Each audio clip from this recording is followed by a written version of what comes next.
back. Go for it. It's clobbering time.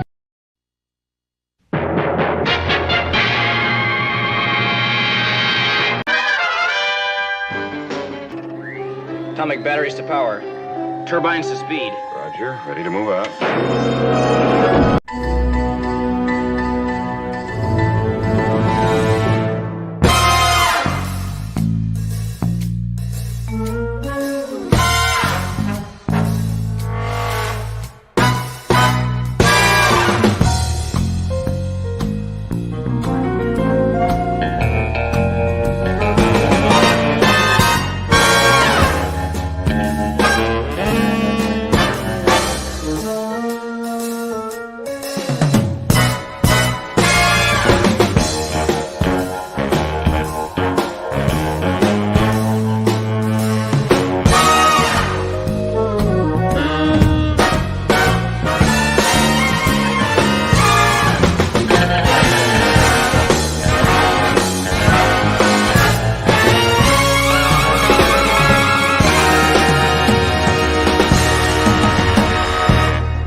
It's clobbering time!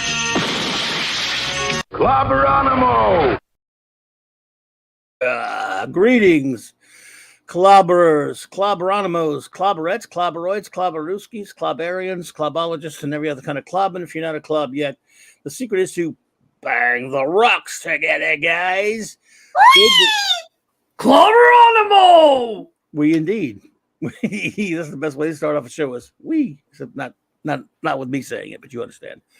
My dear friends. So you can do it again if you want. You don't have to, though. No pressure. Hey, you got double wheeze tonight. Aren't you happy?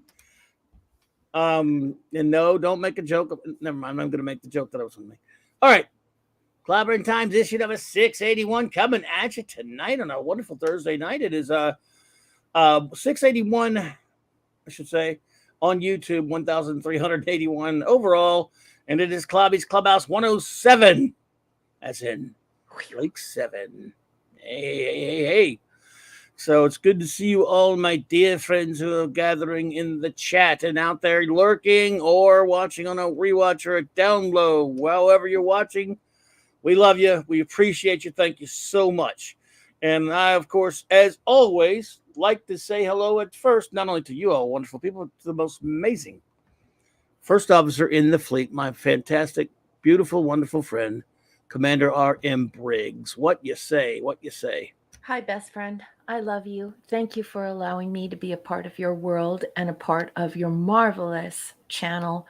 I love this virtual comic book shop and I love spending time with you. Hail to the chat. Good evening, everyone. I'm so excited to see you all tonight. We have a jam-packed show with segments on Tales of Tomorrow, segments on Blake 7, segments on Star Trek The Early Voyages, the comic book that Clobby is teaching me about. It's just outstanding. And I have some goodies from Quagnar and some outrageous video where I'm squealing like a 10-year-old kid as I open up a gift from Quagnar. So lots to share tonight, lots to talk about, lots of expertise from the boss. I'm very excited to hear what he has to say about issue 14 or episode 14, as I very affectionately call the Early Voyages comic books. I'd like to take this time also to wave hello to Mark, one of the best guys ever. If you're not following Mark, you should be. What's your problem, man? No, I'm just kidding. And I also want to wave hello to my patrons. I'm a science fiction author. I sell my short stories, and they are classic episodic science fiction on Amazon for 99 cents each. Yeah, that's right. Just 99 cents.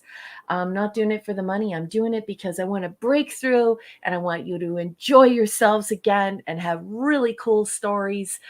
So yeah, I'm on Patreon and I just published published a story there yesterday, a brand new story. It's called Still, and Scuba Pete really, really liked it. And there are lots of other folks over there on that Patreon. So let me name them now because they are my backers. They make publishing possible. They make my public appearances possible. They make everything possible for me as an author. Larry, Tony Stark, Sean Carter, Cardinal Sin. Rest in peace, sweetheart. Thank you for always supporting me. Shooter, Gwagnar, Chris Persia, Scuba and Leslie Pete, Eric K and his trusty dusty dog Kirby, Enigmatic Drop Bear, Michael and Cassandra Beacon, Mark D with the C and his beautiful family, Anti-Derivative Jill, Maximum Redstone, JJ Cook, Dadman and the Dadman Clan, Lord and Lady Thoth, and of course Lance. I'm chucking you some cheese. Rob Altus and Tyler, thank you so much for kicking it old school, doing some 18th, 19th century book backing because the corporations suck. So I love you all so much, and thank you so much. Bossman? Fantastic. And now, any opening words? Chief Engineer, Mark D with C's. Oh, yes. Well, thank you, Raquel, as usual, and thank you, Clobbering Times, for hosting the Clubhouse. So, yeah, we got a lot of spider webs going on tonight in two of the shows. I don't know. I haven't read the I noticed read the that comic theme as well. Was that cool? Yeah, good thing I made us postpone it for a week. Yeah, then it all no, it's all aligning. It's just all spider webs. I didn't get to see the Tales of Tomorrow, but that's okay. Continue, Mark. Yeah, so well, I'm two-timing it here. I'm in two places at once due to the miracle of technology. Two-timer. So they're a two-timer, yeah. So there's the lid from the pumpkin. That's what it'll look like, the Darth pumpkin. So I'm printing like a double-sized one. This thing is, you can't really tell from the screen, but it's gonna be pretty massive. So How big? probably like well, I got to do centimeters, I guess, for you. No, inches is okay. Yeah, probably like a foot around. Holy Kawasaki! Yeah, it's big. That's a big size. It's gonna be ginormous. The great pumpkin. Yeah, it's actually too big. I didn't realize, but that's why it was taking a day to print the pumpkin part printed successfully. That was 3 parts because it was 24 hours, to print. And then the lid was only like 4 hours. Then I've got to do the Darth Vader part. So that's probably going to take like a day too because Darth Vader's so that's going to be big. But yeah, Wow. it's going to be fun to have for next year, for next Halloween. Yeah, I'm not going to be, or maybe I could put them out for Halloween. I'm not Halloween, Thanksgiving, right? Oh my goodness. Yeah, no, that's not gonna go over too no, well. I don't think so. But it's interesting because your guys's Thanksgiving is a different time than ours on the calendar, and it also celebrates something different. Right. So I think it's super cool that you're still there, because I took all my decorations down, and the first thing I did is put up my Remembrance Day decoration. Day, yeah. So now I'm just waiting for Remembrance Day, and I don't put up anything until Veterans Day and Remembrance Day are over. So yeah, it's just so cool. So may I please ask, Mark, what day is your Thanksgiving this year? Well, our Thanksgiving's always on a Thursday, so Thanksgiving this year falls on the 22nd of November. Okay, I think, right? Or does it? I'll tell you. Oh no, it is on the 23rd. 23rd, yeah. 23rd. Oh my goodness. It's always the 4th Thursday of the month, if I recall, right? Yeah. Yeah. Oh, okay. yeah, always, yeah. Okay, all right. So yeah, you still have time. Oh yeah, there's time. Yeah. Oh, and this one's almost done now. Yeah, 98%. All right, good. It's always drama with printing when it doesn't, if it fails or something gets clogged, or it's not always like a replicator that works perfectly. Yeah, it's not smooth. So can I please ask a technical question? Are you going to be finishing that in any way, or is this like it's printed and it's ready to go? Are you going to have to sand it or do anything like that? No, that's a good thing about this one, except I should paint the stem green, but that's pretty easy to do. Okay, on cool. that pumpkin lid there. And then you could just leave. I mean, you could paint Darth Vader too if you wanted the body. Maybe put some color in on the his utility. What do they call Darth Vader's stuff? His utility belt or yeah. So yeah, you can put a few lights there, but a lot of the 3D printing. His belt of death. No, just kidding. Belt of death. Yeah. You can get away with not just leaving it too. So okay, but, cool. yeah, you can always print it, but if you paint it, but you do usually have to prime it too a little bit. So You do, yeah, right. yeah. So the paint doesn't stick. Yeah. Just a second, because I just have to redirect everyone in the audience. So everyone in the audience, if you don't know this, Mark is showing this on his channel. So if you haven't seen 3D printing before, if you're interested in this project, or if you just want to show Mark your support, you can hop on over to his YouTube channel and you can clobber the like button and see this pumpkin being printed. It's very futuristic. And clobber the like button here too, everyone. Yeah, do that now. Do Hear it. that? Yeah. Or you can just keep this running in the background. I wish we could play like cool music. It should have Mead Radio going in the background there. Yeah. Yep. Always helps a watch hour. So yeah. Eventually, what I want to do is hook up a mic so you could hear the sounds of the 3D printer, and that might help people fall asleep. Yeah. Yeah. There you go. Yep.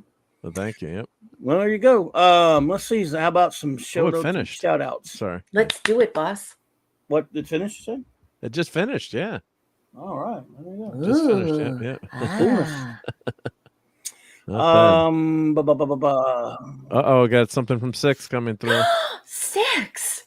What? Hi, gorgeous. Look, she Oh sent my you. goodness. That's a very nice gift, sweetheart. Oh, thank you, 6. Great to see him, dear. Had a lot of fun hanging out with 6 earlier over the great Midnight's Edge over there after dark. Thank you, 6. Thank you so much, my dear. Love you. It was great hanging out with you, talking with you, and reviewing a movie with you. It was a lot of fun. So you rock. 6, you're the best. Thank you. That is a super sticker of an animal. I'm not sure what kind of animal is that. Holding a heart. Aw, nice. Very cute. Very what cute. Is that? Is that It's like a little doggy. Little doggy. Little doggy. Little pepperoni. A puppy. Love it.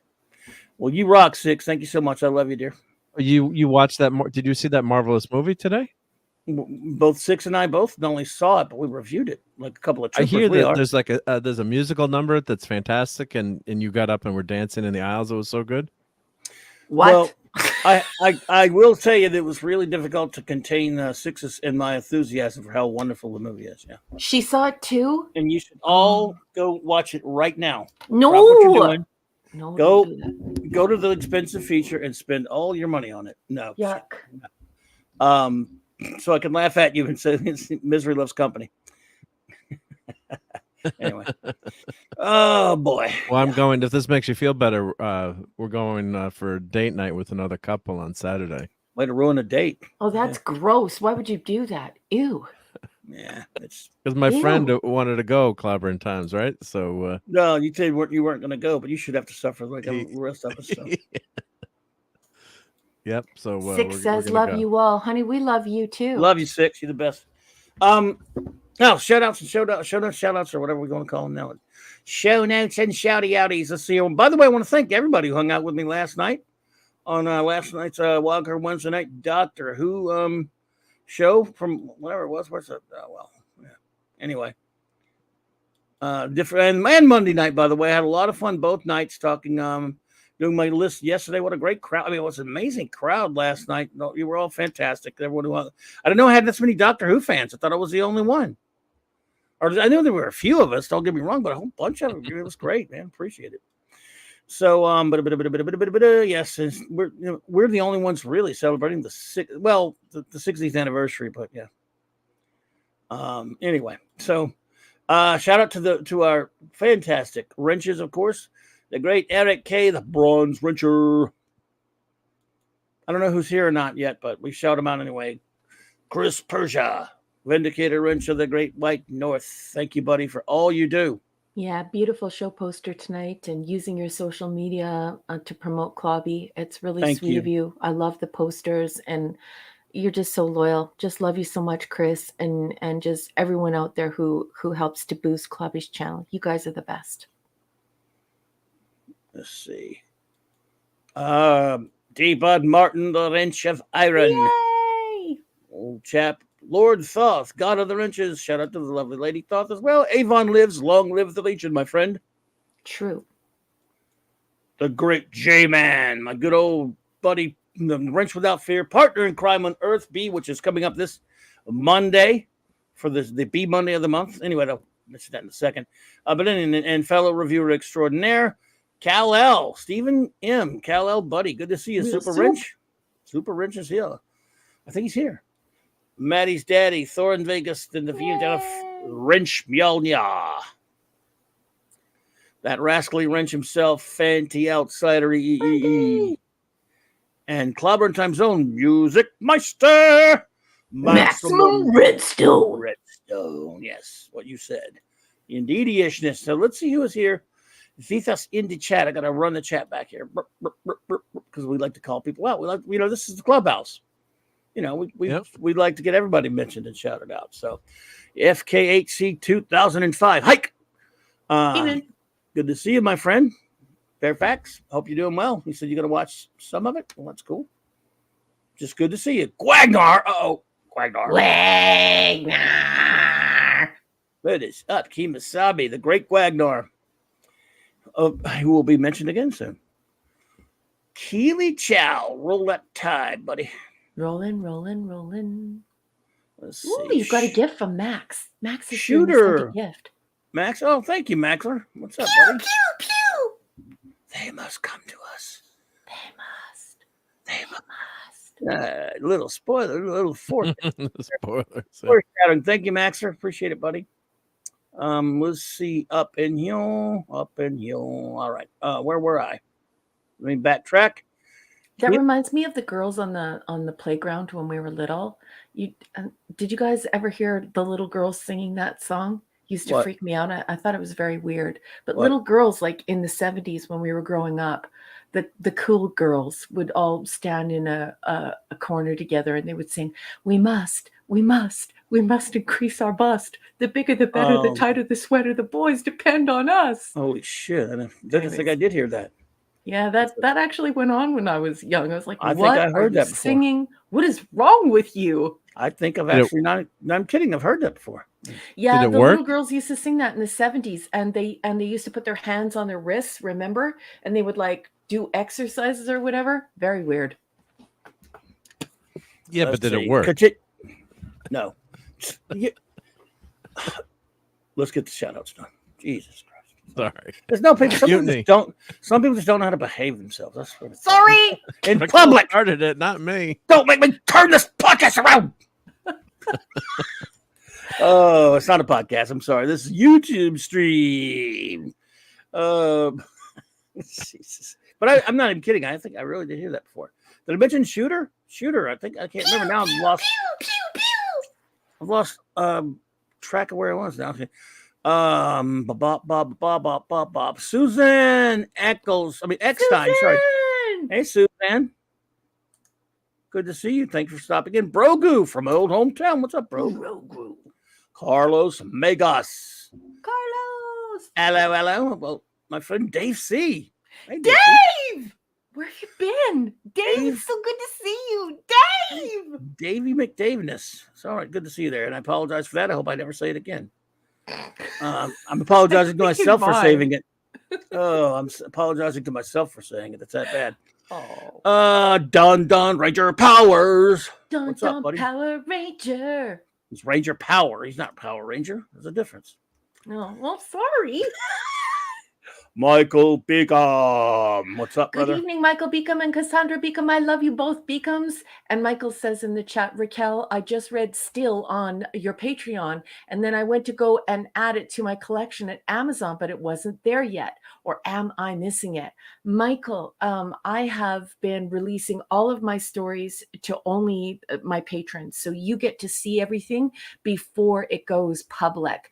And so I will be holding a vote for the next story that we'll do there. And then eventually we'll get it up. But my patrons are the ones who are going to choose which order the stories go up to the public. So I hope you'll vote, because there are polls there where you get to vote on which story gets released next. So I hope that answers your question. And thank you so much for supporting me. I love you and your wife so much. Thank you. All right, Michael and Cassandra. Great to have you here. Could not be reached for a further comment. What's up, my friend? Good evening. Good evening. Good evening. The wonderful six of the aforementioned six. Good to see you. Sweetest lady ever. The greatest. Let's see here. Doc Fortune. What's up, Doc? Hey, Doc. Yeah, what's up, Doc? Let's see who we got here now. Let's see. That'll be somebody else. Damn. Flickering on me, the stupid chat. Jamalama didn't go. Jamalama! What's up, Jamalama? Good to see you there. All I think of is the movie Grease. And then I think Jamalama Ding Dong. I actually think of an Animal House. And Well, after that's those other jokes, no Jamalama. ding dong jokes, please.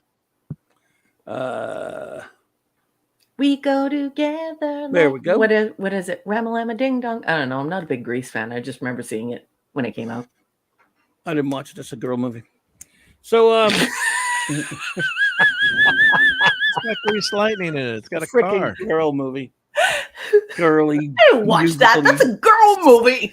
Sissy stuff. All right.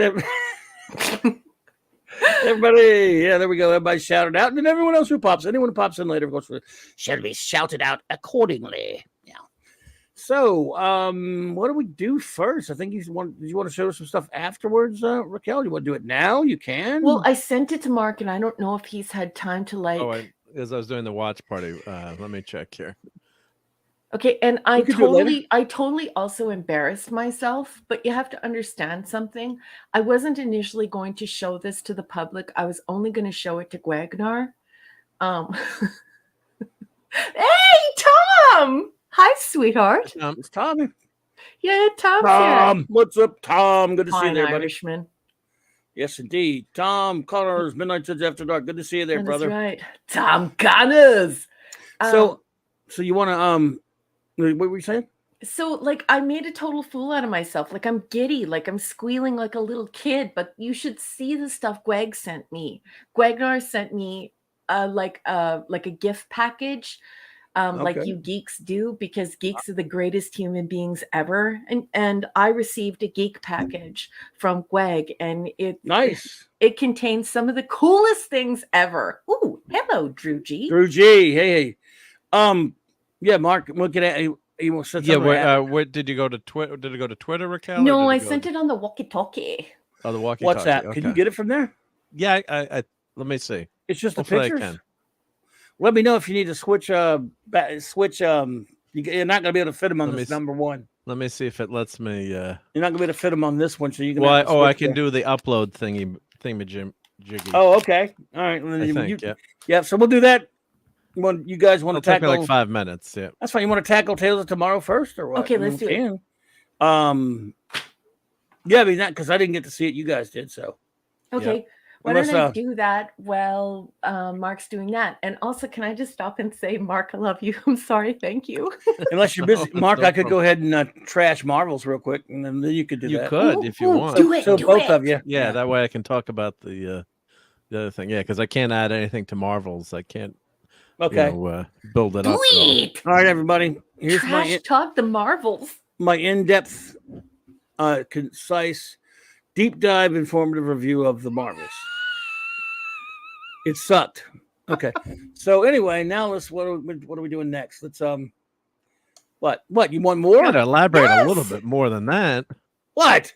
Come on. Don't What? raise your blood pressure, but Okay. shoot straight all right. from the hip, boss. All right. I'll go a little bit farther. It sucked donkeys. Now you happy? Ew. It's figuratively speaking, of course. Poor donkeys. It was. Yeah, it's just. I'll tell you what. You all know I rank the Marvel movies. They're now, because of the Marvels, there are 33. Count them. Don't count them, actually. 3 rank MCU/MCU movies. And it didn't. I'll say this for the Marvels. It didn't make the number. It didn't supplant Black Panther, Wakanda Forever at the last spot at the very bottom. In fact, they're 33, and it gets. I still give it a 0, but a 0 out of 10. By the way. 0. Actually, my Marvel scale, I do like 5+ stars. But anyway, it gets a 0 with a bunch of minuses behind it. like a lot of the ones down in the. It's only number 28th. In other words, there's still stuff worse. There's still 5 movies I hate more than the Marvel. I don't hate the Marvels; it's just not any good. It's crap. It's boring. And I want to share something. My good friend that I went to the movie with.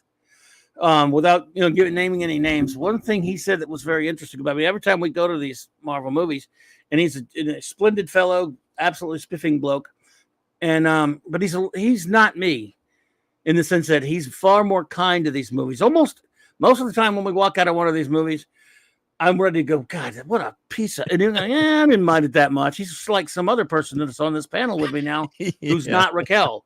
In other words, you. He's very forgiving, very kind. Okay, this should put it into a nutshell. This was, as we all know, announced, and this was officially the shortest run of all the Marvel movies ever made. According to the news out there, they said they cut it so much, it's the shortest running time. He said, "Are you sure that was the shortest running time? That was the longest one." It felt like the longest one we've seen. It does drag like that. I mean, in other words, it actually does. It moves, but it has a ridiculously kind of a nonsensical story. It's got a bunch of silly cringe crap in it. It has a terrible nothing villain. Now I've heard people say that the effects. I think Six thought the effects were terrible. And stuff. I'm so blind now, and I'm sitting like right at the screen. I can't tell if effects are bad or not. So that kind of stuff never really has much to do with me. Because if the effects are terrible and the movie's still fun, I don't care. The lead 3 actresses are just there. They don't really particularly bug me that much. I think the young girl that plays Kamala, she's at least shows some energy and some some. You can tell she loves what she's doing. Brie Larson is like everyone says she's a block of wood. She really is. And the other lady that plays Monica Ramos, perfectly fine and with a lousy, horrible script. Samuel Jackson is absolutely disgraced again, even more so as Nick Fury. He's he's pretty cringy. A paycheck. He's cringy throughout the movie. But like I said, yeah, Six said the effects were terrible. And I believe you, just with my eyesight, I can't even tell anymore. I mean, yeah, I'm not making that up. I mean, I'll look at him and go, I mean, because we all know everything's CGI'd anyway, right? So everything is CGI now. So, but if you make a good movie, that's fine. They have a lousy, horrible excuse for a villain. She's terrible. She is a sex swapped character that was, even as the non-sex swapped in the comics, Dar-Benn is a nothing, useless garbage, nothing, zero zip, Nina, not a character. And she plays the villain. Dar-Benn, nobody. Oh. A Kree excuse, a rip of trying to be like Ronan the Accuser, but he has one of those Ronan Accuser rod thingies. A hammer, right? Yeah. Yeah, he has the stupid hammer, the Accuser hammer. Nobody looks like a Kree in this movie hardly at all. They still have all that stupid shit with the Skrulls being innocent immigrant stuff, and the Skrulls are pathetic. I hate that crap. It's got a bunch of nonsensical action just jumped into it. Absolutely no plot for the story. I'm just going all over the place because I don't care. But here's why it didn't go to the bottom of the barrel. It was dumb. It was boring. It was just there were some really cringy moments. It didn't piss me off like number 33, 32, 31, 30, or 29 did. It just sort of like, eh. Like the 5 at the bottom are movies that actually make me sick and make anger me and piss me off. This one was just like, it's just a stupid movie, and the popcorn was better than the movie, and Did you buy that special cat popcorn holder? No, and that's another thing. The Flurkins, the cat. Look, everyone. I'm sorry if you're a cat person. No offense. I'm allergic to cats anyway. I don't mind. Cats are cute and all that kind of stuff. But I'm a dog person, even though I can't even have a dog right now anyway. But that's beside the point. I hate Flurkins, and even people like Six is a big fan of cats, and she has a lot of cats, and she didn't even like the Flurkins. Flurkins are annoying, stupid ass. It was pretty bad in Captain Marvel. They're really over the top annoying for this. And again, I keep quoting Six because her review is so much better than mine. She basically points out that this is kind of a movie made for teenage girls. It pretty much is, but they should have something better because there's no substance to this thing. Horrible villain, like I said, and there's a cringy moment on the planet where that she goes to meet her husband. Yes, Captain Marvel's married. I'm spoiling things for. What? Sorry, everybody. Someone's got to put up with her. On this planet, it's just an arranged marriage, like a political thing. It's not really anything important. Oh, okay. But anyway, the people on this planet cannot speak the normal words. They only sing. They communicate by Oh, it's singing. the people from Star Trek, Strange Nude Worms. Somebody shin kick him, please, for even mentioning that. Somebody in the chat, please Rover Mark. Yes, I'm asking you officially now to please access your emojis and Rover Mark. Make him wake up on the beach in the village. We're singing please. Klingons. Thank you. No, yours is better, Six, because you made some of the better points. But one of the points we both made is I cannot stand inconsistent use of superpowers in a superhero movie. I know it's a geek thing. On the one hand, remember in the terrible Captain Marvel movie where she wiped out Ronan's entire fleet. I mean, like they were flies, just flew through them with her cosmic power, like they were. I mean, just remember that scene, Mark? Well, yes, she obliterated them. She was incredibly powerful. Yeah. Well, she was the most powerful character in the Marvel universe at that point. Well, Dar-Ben finds one Negaband. She couldn't even find them both because, as you know, Miss Marvel has the other Negaband. She finds the other Negaband and she wants to find the other one. Negabands again, and they misuse those too because they're nothing like in the comics because these idiots never read comics. And don't you have to put the Negabands together for them to work? Not in this stupid movie. Where's Rick Jones when you need him? Yeah, well, of course that in the TV show with Miss Marvel saying, "Well, it's just one Negaband." But anyway, that's fine if you want to change some things. But the fact is, one Negaband, and she can slug it out not only with Captain Marvel, who could fight Thanos and wipe out gigantic starships and scare the crap out of Ronan before she, she scared Ronan off. Remember? Yeah. So she could do all that, but this friggin', I was about to cuss. Sorry, this stupid. Serenity now. Horrible. This is one of the worst villains. MCU does not know how to make villains. That's why it's the MCU. It's not MCU anymore. And she's terrible. And she's boring. She has no personality like almost everybody else in their movie. And people who did have personality in previous movies have none now in this freaking movie. And she can slug it out with Captain Marvel, who basically who was able before to punch Thanos. Yes, he punched her back, but the fact that she could hang with Thanos, okay? And then at one point, when she does get two Negabands, fair enough, but she takes out all three of them. I'm like, wait a minute. Make up your friggin' mind. You can't use the powers right because you're imbeciles. You've never read a friggin' comic. Bunch of jackasses. It's just putrid corporate sludge. But again, that sounds like I'm pissed off. I'm not pissed off that much like I was at any of the 5 films. I've got it at 28. There are 33 films. Here's the ones that are even worse. It's still the worst one of all is Black Panther: Wakanda Forever. I got it at 34. It's the biggest disgrace of all MCU movies. Eternals at 32. Captain Marvel at 31. Thor, bore, love, and blunder piece of filthy trash, 30. And Shang-Chi Kai, Legend of the 10 Bangles at 29. Those movies actually piss me off way more than the Marvels. The Marvels is mostly just a crashing bore. You could tell. What do those all have in common? Even from the press for it, though, like even the trailers and the promo that they were doing for it. Everyone here knows I'm a nerd. I'm not a geek. But even I could tell that was going to be a stinker. It looked very cheap. It looked like something you would see on like Canadian television. When I was looking at the promo, I was like, oh, wow, did CBC do this? Like it's really bad. Also, I have to interject because I have to welcome Admiral Teague. Admiral Teague. Admiral, what's up there? And DJ Ronnie J. DJ Ronnie J. But I'll just close off by saying we didn't really spoil or anything. If you go see it and like it, that's cool. I'm more animated about it now that I've had a lot of time to digest it, but still, it doesn't do any. See, the reason why it's not as low as those films, it doesn't. Nick Fury was already destroyed in Captain Marvel, the movie Nick Fury, I should say, because he's not the comic book Nick Fury. I like Samuel L. Jackson as an actor, but he's disgraced himself a long time ago. So Captain Marvel destroyed him. These other movies that I have lower than it all destroyed things like Wakanda Forever destroyed not only the legacy of T'Challa, but Namor, the Submariner. Eternals, we know what that destroyed, the Eternals. Captain Marvel destroyed Marvel. I don't give a crap about Carol Danvers that much, but it kind of did destroy her too. It destroyed Nick Fury. Love and Blunder really just absolutely, I was almost went really filthy, but really destroyed Thor for movies, even though the destruction of him was long before that. It really culminated in the destruction of him, and he's horrible. And it wrecked the good Jason Aaron stories, which I love. It wrecked the story a classic story that I didn't. Yeah, right. It really misused villain.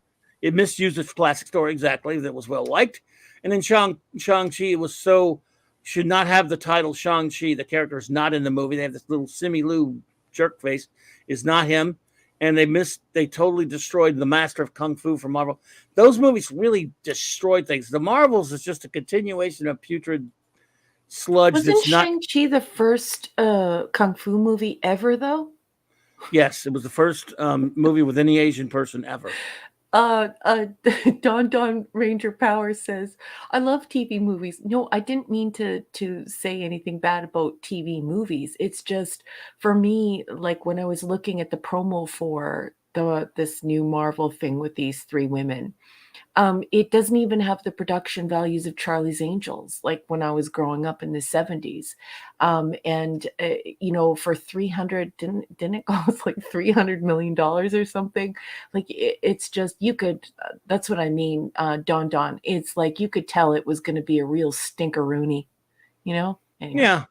No, there used to be some really fine TV movies. Now they don't really make that much. Oh, 6. When's your next members only stream? It will be next Tuesday. If that's a good night for you, I can change it for you though. 6. But it's going to be Tuesday night, it's going to be after. It'll be after. It'll be after Midnight's Edge. Midnight's Edge stream and before Nick's stream, if I can manage it. Oh man, I may live and let die. Oh, I'm going to be on there on Nick, so maybe I'll have to make Ravenscroft. Hey there, Ravenscroft. Tuesday after me. There it is. Then I'll just have to join. I'll join Nick late, and we'll do. So, Gwagnar, Canadian TV movies are terrible. They're absolutely terrible. You can tell that they're made in Canada. You can tell that they have no budget. It's really bad. You know what I mean? It's like you looking at the newest Marvel movie, I see higher production values in The Littlest Hobo or North of 60. North of 60 is actually a pretty cool show, but I'm just saying, not very good. It's not like I was looking at it and I'm supposed to be the new psychographic. I'm supposed to be the new demographic. Women are supposed to just be enamored with this stuff and we're supposed to be like girl power. And I looked at it and I just thought, wow, this looks like something CBC made. And are those the Powerpuff Girls? A lesser Powerpuff Girls? Like I admit, everyone here knows I'm not a geek. I don't know a lot about TV and films. I'm a nerd. I'm a book person. So for me, zero interest. Zero. 6, you're right. There's about not a lot of time between. I'm gonna have to rethink that then and let you know, because I did tell Nick I would go on his show. Anyway, Midnight's Edge After Dark. Tom is exactly right. There was one thing that did piss me off about this movie. Hello, Ray Lee Card. Good to see you. Hey. And that's that 6 didn't get any curly fries. She likes to she loves curly fries at their movie theater. Oh, nice. They didn't even have them. Oh, cool. Damn it. Made it even worse. I usually get a Euro size of Heineken and an extra large popcorn and with layers of butter. I request the layers of real butter. And then I open up a bag or two of M&M's almond and M&M's peanut, and I drop them in the popcorn until they melt into the popcorn. And then you just eat it all while you're drinking your Heineken. Wow. So I think we have a request for, well, I guess the movie would be better too if you had all that to eat. And right? drink, like if you have a pint of Heineken and you have good eats. Well, this one is for 6 here. A bottle of water at the movie and a corn dog once I got home. That sucks. Sorry. Get those nerds! Nerds! What? Loves nerds.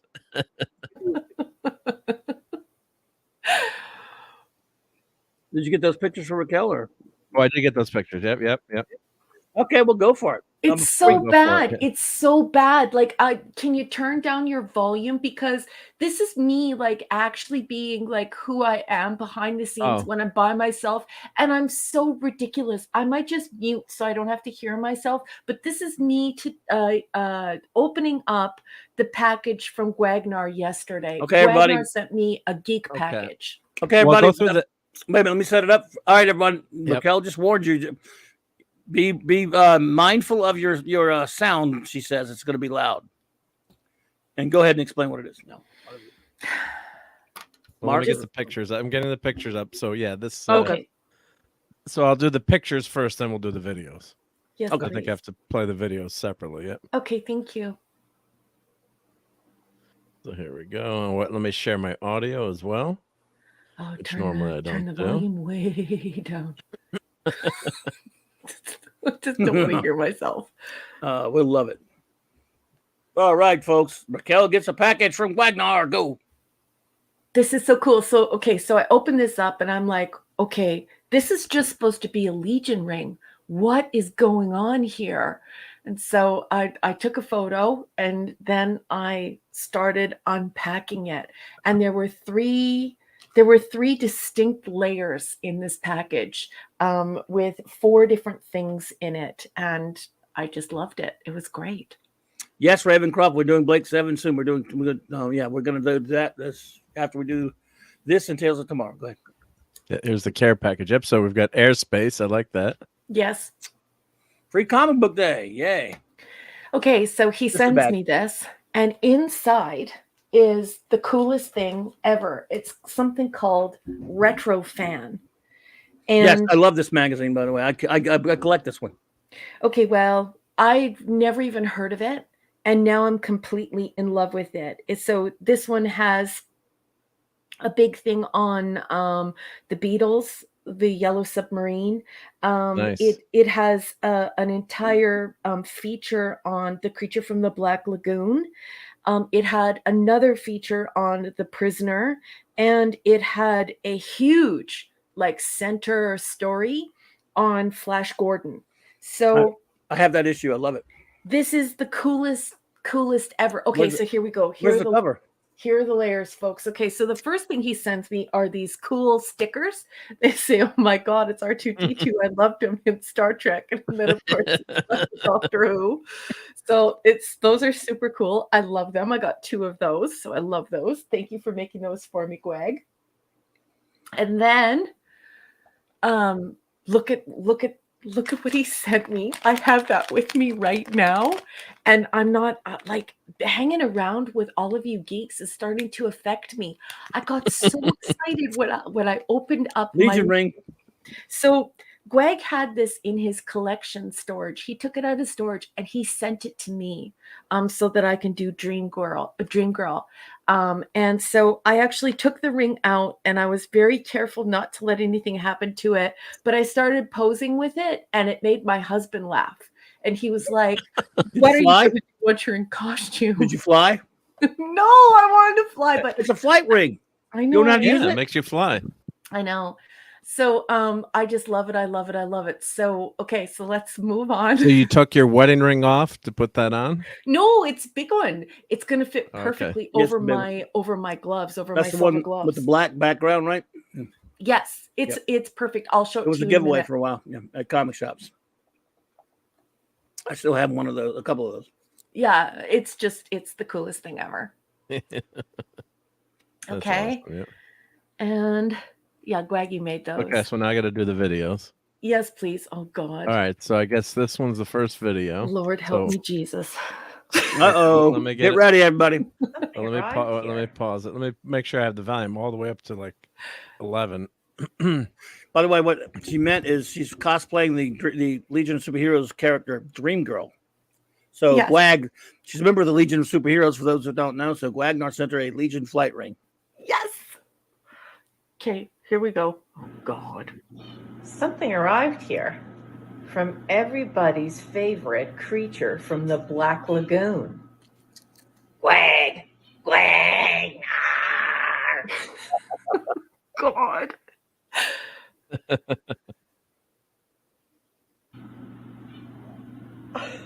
my God. I have a Legion ring. Yes. Oh my God. I have a Legion ring. Long live the Legion. Oh, this is. I can't wait. Oh my God, Greg. Thank you. I can fly. Oh, I Fly. repeat. Oh my God. I have a Legion ring. Oh my God.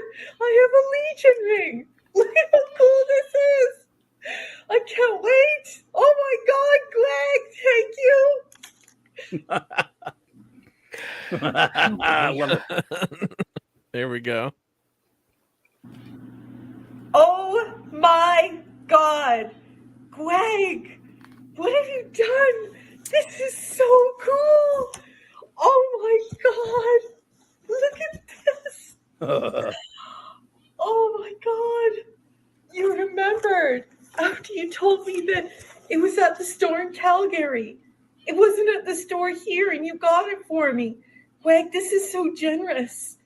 I absolutely love it. Thank you.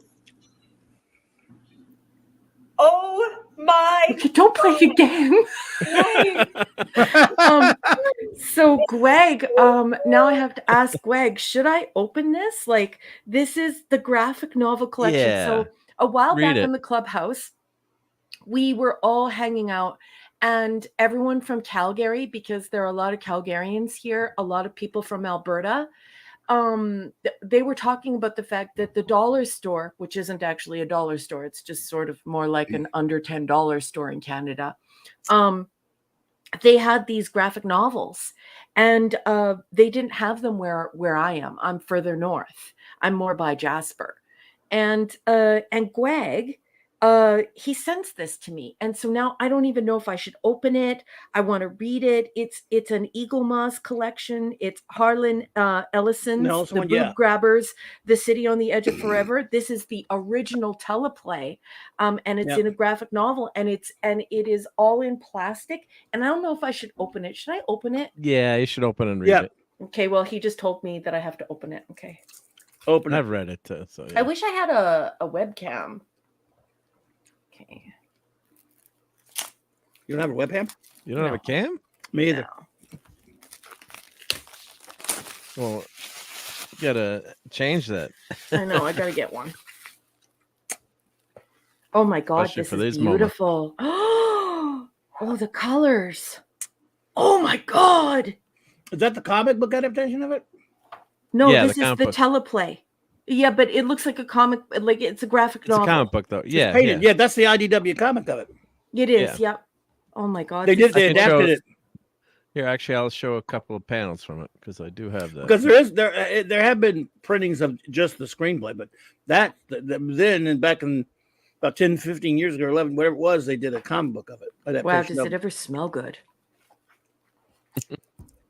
Yeah, I'm I glad- would I'm not so glad- expect. I don't even know how this stuff winds up at the dollar store in Canada. It's absolutely wild to me. Greg, this is gorgeous. It happens here too, like that.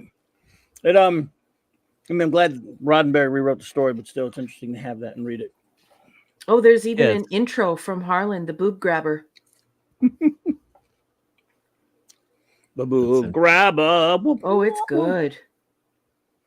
Everyone lives and reacts to hyperbole, gossip, rumor, and supposition before you ever meet anyone, whether you're Adolf Hitler, Mother Teresa, or God. Harlan. An opinion has been formed, right or wrong, based on the actual fact or crap, or an opinion has been formed. There are those who have said Yep. that I am difficult to work with, that I like boobs. No, he didn't say that. That I'm abrupt, and that I am rude, and that I am a monster.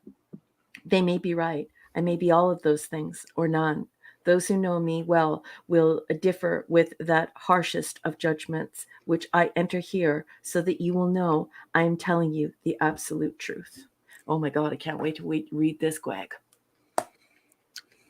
Thank you, my marvelous friend. This is so generous of you. So generous, so kind. It is just awesome sauce. Thank That's you. the cover I had right there. Yeah, you have a different cover. You have that Raquel. I has bought that the nice- original, the individual issues. I don't think I ever got a trade of it. Okay, have a so trade. that's inside. That's inside. That's okay. yeah, that's inside. after the introduction. So there's an introduction that credits everyone at Eagle Moss and IDW, and then it also credits everyone, obviously, at the various corporations that have ownership over Star Trek. Then it's got this this introduction for the graphic novel, and then it's got the introduction from Harlan, and then I have that beautiful image of that's Ortiz, isn't it? J.K. Woodward. Is it? Yeah, I met this guy. Woodward. That's my buddy J.K. He's done a lot of those kind of comics. He was a really cool dude. I've talked to at cons down here before. And it says, Gwag says it even got a reprint of the Gold Key Star Trek #2 in the back of the book. Get lost. Nice. Are you serious? In the back of the one you have, that's an Eagle Moss. That's an Eagle Moss trade. It's not the same Holy as regular issues. Super duper edition. SHIT. It does. Ooh. Eagle Moss trade is different from just the regular IDW issues. Oh, this is cool. I'm absolutely so glad they rewrote the story, but still, like I say, interesting to see something like this. And those aren't dice. All right. Well, Gwag, that's amazing. And thank you for giving me permission to open it. I will read it. I will treasure it. It's going to be so much fun. Way to go, Gwag. Very nice of you, buddy. Thank you. And my Legion ring is like brand new. I can't believe somebody would go to where they have their collection, open up their collection and take something out for me. Gwag, I just love you so much. And I am going to love doing Dream Girl. I am so excited about being Dream Girl. It's just, this is so cool of you. Thank you. You've made the cosplay complete now. Thank you so much. Interesting that they have Rand in this script. Of course, obviously, she was already gone from the series by the time they made the episode, but that's interesting. He's a good painter, though. He paints some pretty cool comics. Yeah, and this is Harlan's take. His guardian was a person. Yeah. Yeah, it's different. Yeah. I'm gonna be reviewing a comic by him Monday night for Doctor Who Star Trek one. Anyway, Michael Beagle says, did you ever read issue 64 of Infinity magazine with Ed Bishop interview? No. Oh, nope. From the Ed Bishop interview from are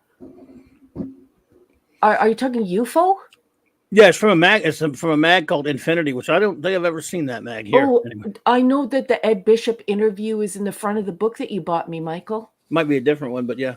Yeah, he talks very candidly about his participation in UFO, and you and Cassandra bought me that beautiful collector's book. I read that letter, by the way, where he talks about being Ed Bishop and Ed Straker, and it's cool. I love retro fan. Here we go with Raquel. This is amazing. This thing is so cool. Like, oh my God, no way! What number retro fan is that? Oh, sorry, go ahead. The coolest thing ever. Retro fan. I've never even heard of it. I had to have it. I had to have that issue for the Flash Gordon thing. This is just so cool. Number 20. Yeah, well, I took it to bed with me last night, and I read the Prisoner. This is so generous and thoughtful and kind. Thank you so much. Yeah, and I read the Creature from the Black Lagoon. It's like, do you have any idea how weird it is for me to be reading a magazine where I can read about the Prisoner and the Creature from the Black Lagoon in the same publication? Like, it was mind blowing for me. So. Yeah, it's November 2022, number 23, and this thing's $11. Not cheap. It's by Tomorrow's, my favorite company to make some of my favorite mags that I show all the time on here. And every now and then, when it's got, like, about that one, it's got an article, or you got stuff in it I want, I pick it up. And Retrofan's a great mag. Yeah, it's beautiful, and I just thank you so much, Gwag. You are just so generous. You're just so kind. I just love you so much. Thank you, my wonderful, wonderful friend. You know, you're always doing all these things for the channel, giving us hysterical memes and supporting my writing and supporting everyone in attached to this channel, and just being an overall great friend to everyone. And I just want you to know how much I appreciate you. Thank you so much. I will treasure these beautiful things that you sent me, and I love them very much. Thanks, bud. And here you go. That's Retro Fan right there. That issue. That's the digital of it. Yeah, it's cool. So, Yeah, so you can always, even if the physical sells out, you can always buy the digital, correct? Or... Well, yeah. If I buy the physical copies, you get the digital for free, and this is the digital of it. So yeah, look, I love the M&M's article. They got all kind of crazy stuff in there. This is a really good issue. I need to read it front to back, but I just couldn't believe that the creature from the Black Lagoon was in there. And then the prisoner, I was like, my mind was blown. I was like, how is this even real? Hey, Adrian James, what's up? Hey, Adrian. Yeah, I love Retro Fan. So. And these mags are, it's saying, 84 pages in full color. So it's a big magazine too. So and if, they're and well if you look, written. And if you look on there, even if you don't collect every issue, you can always see, go into the site where I order mine from, and you can, if you see something on the cover, oh, they're covering something cool I want to read this month, you know, and that's what I pick and choose. I mean, I never miss Back Issue Magazine or the Jack Kirby Collector, but I pick and choose with some other mags. And when I saw this one, I was like, oh man, it's got Flash Gordon, the prisoner. Mm-hmm. And Creature. digitally, it's only $5. Yeah, it's only So $5 quite for a the bargain. digital. Yeah, I, right. I Yeah. love Digital. this guy, though, this guy who wrote the article on the creature from the Black Lagoon. Can you please go up to the last page of the interview, or of the article that he wrote? Just go to the last page, please. Last page. Last page. See, you're getting a nice juicy article. You can't get these nowadays. stuff, They're yeah. really nice articles. This is a great mag. I love it. Keep going. Oh, stop. Look at this. Read his little bio that he wrote for himself. This is the sweetest person. Just reading his little bio there will give you an idea of what it was like to read an article written by this marvelous person. Yeah, a lot of the people who write, yep, they had a Color Forms article, Color 6. Remember Color Forms? They had a Color Forms article. But yeah, these are always usually written just by people who are fans of stuff that they allow to write articles for them and everything. Oh, he's a sweetheart. Mark, a lot of can them are you read teachers, this? and a lot of them are teachers. Sure. Good. Mark Voyager he spells his name wrong, but other than that, he seems pretty cool. Is the author and designer of 5 books for Tomorrow's Publishing, including Monster Mash, a Ronda Award winner, Groovy, and Holly Jolly. Voyager worked in the newspaper field as an entertainment reporter and graphic artist for 40 years and lives at the Jersey Shore. As a child, Voyager thought Laurel Hardy worked. Voyager? How do you say his name? Voger, I guess. Voger. Voger? Yeah, go, sorry. Voger. I got Voyager on my mind. And Sorry. Laurel Hardy were cartoon characters, not real people. I love that. That's because there was a cartoon, remember? Yeah. Visit him at markvoger.com, I guess. Yeah. Is his name. Yeah. So if that gives you an idea of the tone of how the piece is written, it will definitely incentivize reading that article and savoring every word, because he is just great fun as he talks about, how the creature from the Black Lagoon became a phenomenon, not just another creature feature from a B movie, but something that was much bigger and much more important to popular culture. So it's a wonderfully written article, and I hope everyone will read it. It's good stuff. I love this mag. Look at all these old toys. Gosh, just I can look at them forever, man. Yeah. The old toys. It's the best. Yeah, and so The graphics are great. Yeah. Prisoner article. You should smell the ink in these magazines. Everything that Gwag sent me is so heavily inked. Like, so much money has gone into producing these magazines. Well, the magazine and then the graphic novel, like very, very high quality. It feels so good to touch something like that again and to read something like that again. That's why I order straight from the website. I want these guys to make it, because not everybody buys a lot. They hardly get much. These magazines like Retro Flan and a couple others, they don't get a lot of exposure on magazine racks. Like some Barnes and Nobles carries them, things like that, but not enough. So I order directly from the site whenever I can. I get a lot of their books and mags, and I love them. These guys have been, I've been buying from this guy who owns it, John, for since the mid-90s. Yeah. Company. So The high resolution stuff, yeah. pictures are phenomenal. I was thinking to myself, wow, imagine if you scanned these. Like I don't know if people can quite tell or what they have their YouTube set on. Lots of people have their YouTube on pretty low res, but in real life, the res on this is just, it's outstanding. Like this, like I said to Andy, like, I want this.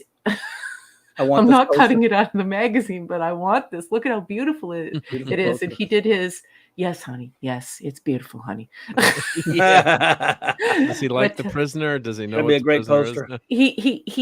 He watches The Prisoner because I do. And Yeah. and he has to listen to me talking about how brilliant I think The Prisoner is, and how I think it's more like poetry than a television show or like a teleplay or like a script. But he also has to listen to me talking about UFO 24 hours a day and Star Trek. So I do feel bad for him. No, well, that's what we're here for. You can talk about what's going on. Yeah, exactly. I love you guys.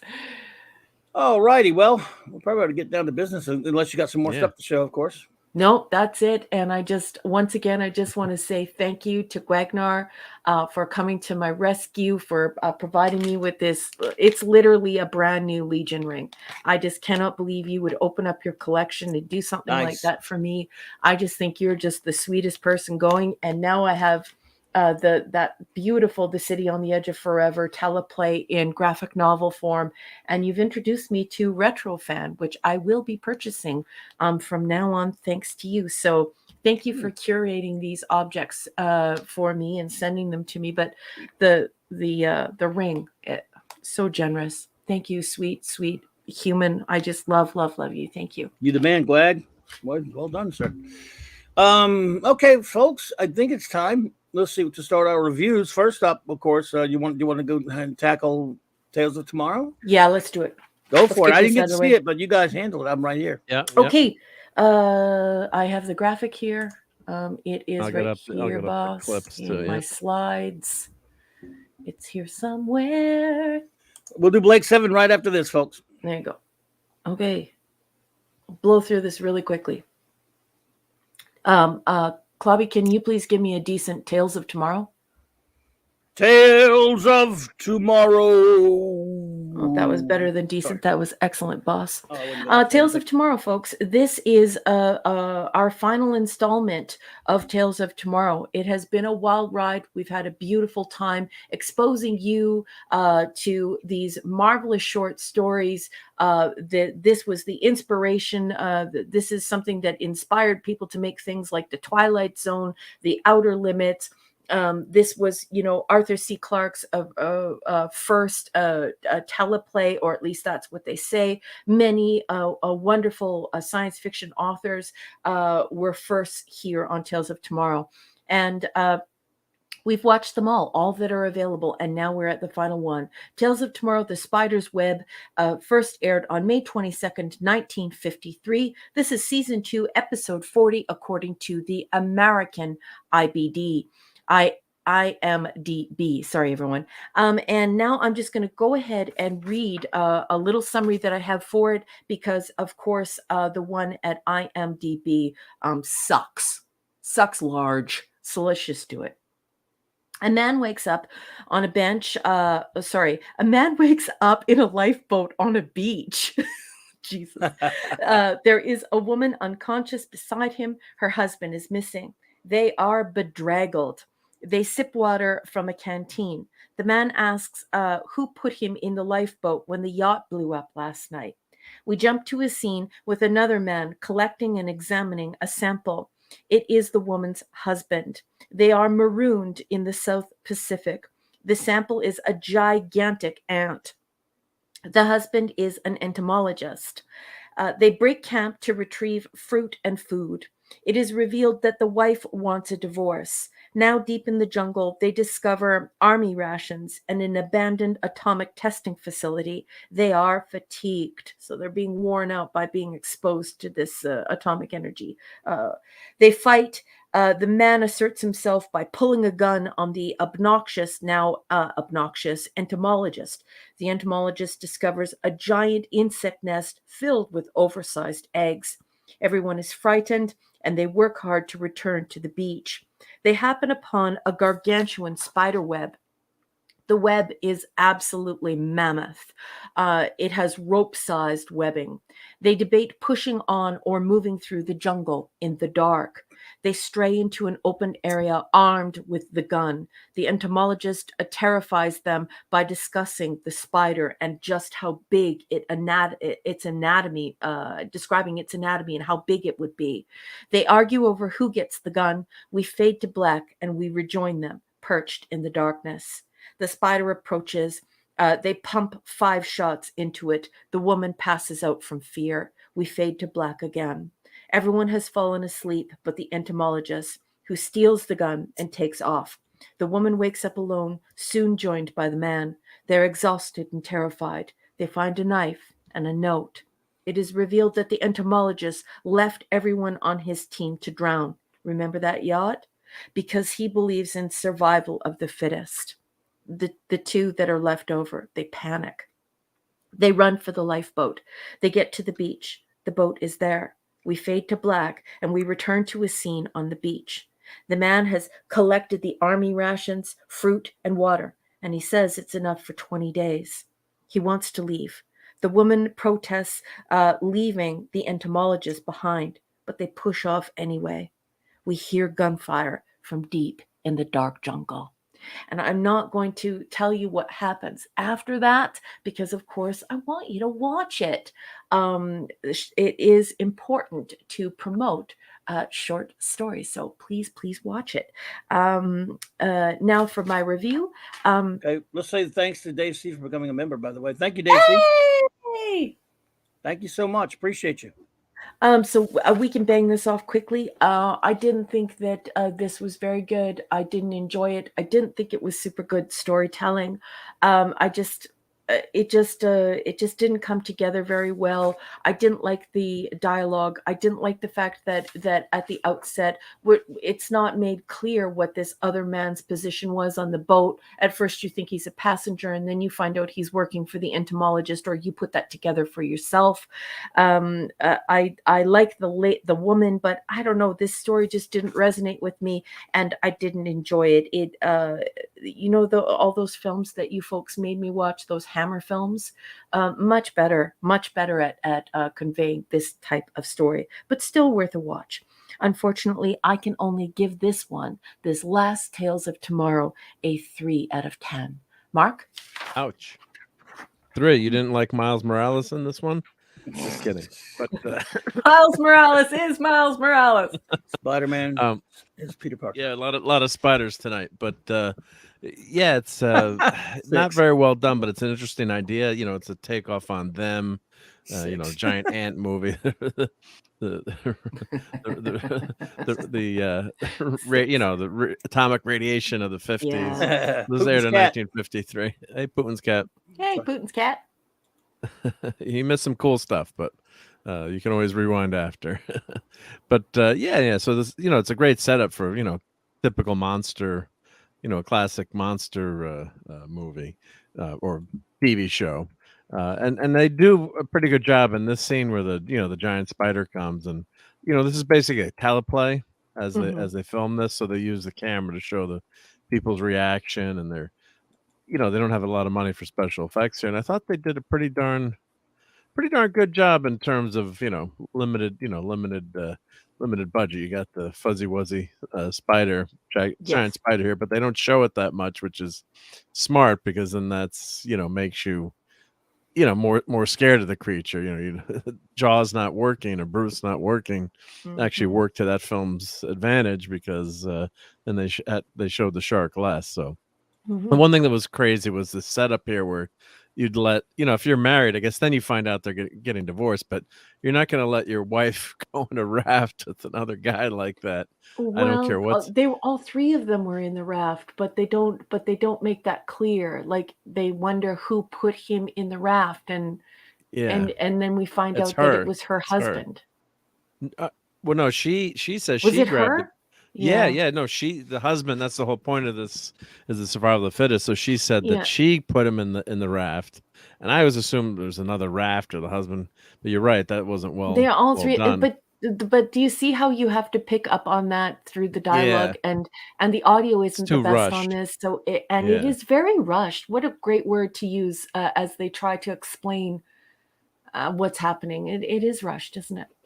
Yeah, and then but I would never leave a guy next to my wife like that in the Mm-mm. raft. I mean, I guess he's more interested in bugs, maybe. Mhm. But yeah, so that they're trying to set this up as a love triangle, and that part kind of fails because then once you find out they're getting divorced, you don't really that they don't really care about their relationships, of And he course. does leave her to be killed by the spider. He Yeah, takes the yeah, gun and hightails it to the beach, and then yeah, can't find his way back to the beach.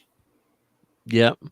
So then there's a cloth that he wrote survivor on it, or survive, Yes. that he leaves, I think. So I mean, as always with what is the show? It's actually 28 minutes. So but I think, runtime it's probably with the commercials, Yeah, with it's the 25 commercials. minutes. It's about 25 minutes. Chrysler. Yeah. And this is actually the Orchid Award. There's a TV show they're advertising. Ronald Reagan was on this show. So I and the saw guy that. says Isn't Ronald that Reagan. cute? Wow. Ronald Reagan. He always says Ronald Reagan, Regan. but No, yeah. will be on. Yeah. Edward Murrow. So yeah, I mean it's worth watching, I think, and it's not there have been worse Tales of Tomorrow. You're not going to watch this for the great monster special effects, but for a TV show in 1953, it ain't bad, and it's probably better than the Marvels. From what I'm, that's It's from so Well, what true. I've, Of from course. what I'm hearing tonight. And you don't have to have great special effects to have a good story. So No, they do the actor does do a good job of setting this guy up as a real jerk, the entomologist. So yep. I'm gonna give it a 7 out of 10. I think it's a pass. It's watchable. So, and after thinking of how I'm gonna have to go watch the Marvels this Saturday, I guess maybe that's Is that why you're this being so generous? that's why I'm being so generous. I Yeah, this knew it. didn't have I a. knew that about you. I mean, it's not. Yeah, this is great TV, but I'm giving it a C. So C is not a good grade either. So No, I gotcha. And that's yeah, fair. so That's fair. I really like yeah, the way that you described it. The dialogue. The dialogue for me is what ruins this whole episode. yeah, The dialogue is way too rushed. yep. And this scene was actually a well done scene where they trap one of the spiders Mm-hmm. and they capture it and then they kill it, and then the moral of the story is maybe you've got to work together if you want to survive. It's not always survival of the fittest, so That's right. might be tough to glean that, but it's Or don't marry an that's- entomologist who's a total a-hole. yeah, who Mhm. likes bugs. Yeah. Oh, he's a bug, but he's totally out for himself, and you can kind of guess what happens. But yeah, I put the link in where you can watch this on the YouTubes. Sounds like and, it's just a big monster movie. It yeah, is. it's like a big monster Like movie. 50s B movie. Yep. Definitely. Yeah, I don't know if Them was out before this or after this. When did I Them think it's come out? after this. I think it was after this by a little bit. Let's see. Yeah, I'm pretty sure. Of course, I've got the supercomputer. Them was 1954. Oh, there you go. Very close. Yeah. Very close, but that makes sense. That's a that pretty that would be- well-regarded science fiction movie, though. Them is. Yeah. Yeah, Mhm. Yeah. But but that makes sense. That's on. The atomic bomb was just brand new technology, and that was people weren't sure what was going to happen, and if they set that off, maybe the world would end too. So Well, there was so that was worry. yeah, so that scientific aspect of the show was interesting, but Mhm. it's just too rushed, and but it does have a kind of satisfying ending. I guess I'll say that for the ending. Yeah, Oh, Yeah. Mark. or Oh, Miles Mark. Morales. So Captain So- Infinity and beyond. Evening, Captain Infinity. well, the word wizard, Captain Infinity. Word So we got the with grammar E. police here and the word wizard. So we're in How good, do you like we're in that? good How Yeah, do hands. you what, like what that? a team. Yeah. So that's what I would say about this. It's worth watching, and there might be another Tales of Tomorrow episode left. Did someone It's say called- grammar police? There we go. Yes, I Just think- changed my avatar. There you go. There, There the you episode, go. my 20,000 Leagues Under the Sea, The Chase. I think I found this on Tubi. So if you guys, and I'm going to put it in the chat. So see if that's The Chase, because I know. think it is. I think that one is. You do? Yeah, because I think they added it after. So because The Escape is often labeled as the Chase. But if someone, guys, don't watch it now. Obviously, keep watching the show, keep watching the Clubhouse. But check that out, and I'm going to put that link in our a little Clubhouse feed there too, so we can check to see if this actually is the Chase. And but of course, it's not that second part. I think we gave that like a 1 or something. So I'm not sure how good the first. It was so bad. So the first part. I don't know if it's any better. Why are we watching this? This is so bad. Yeah. So check that out. Maybe we'll have one more if that is the I don't know if it's worth doing, but if that's actually the episode. We'll find out next week. Yeah. On Clubby's Clubhouse. So who's ready for some Blake 7? Let's do it. Let's do it. All right. Who's ready for some Blake 7, everybody? Reviewing episode. We're up to episode 5, season 1. Dun, Right? dun, dun, dun. The Web. So January 30th, 1978. let me switch over to the And then I Blake got 7 the tab. Oh, you got the slideshow? Whenever you're ready. Tell me when you're ready. Let's see. Where's my tab here? Oh, let me go back to the beginning of the show. All right. Let's see here.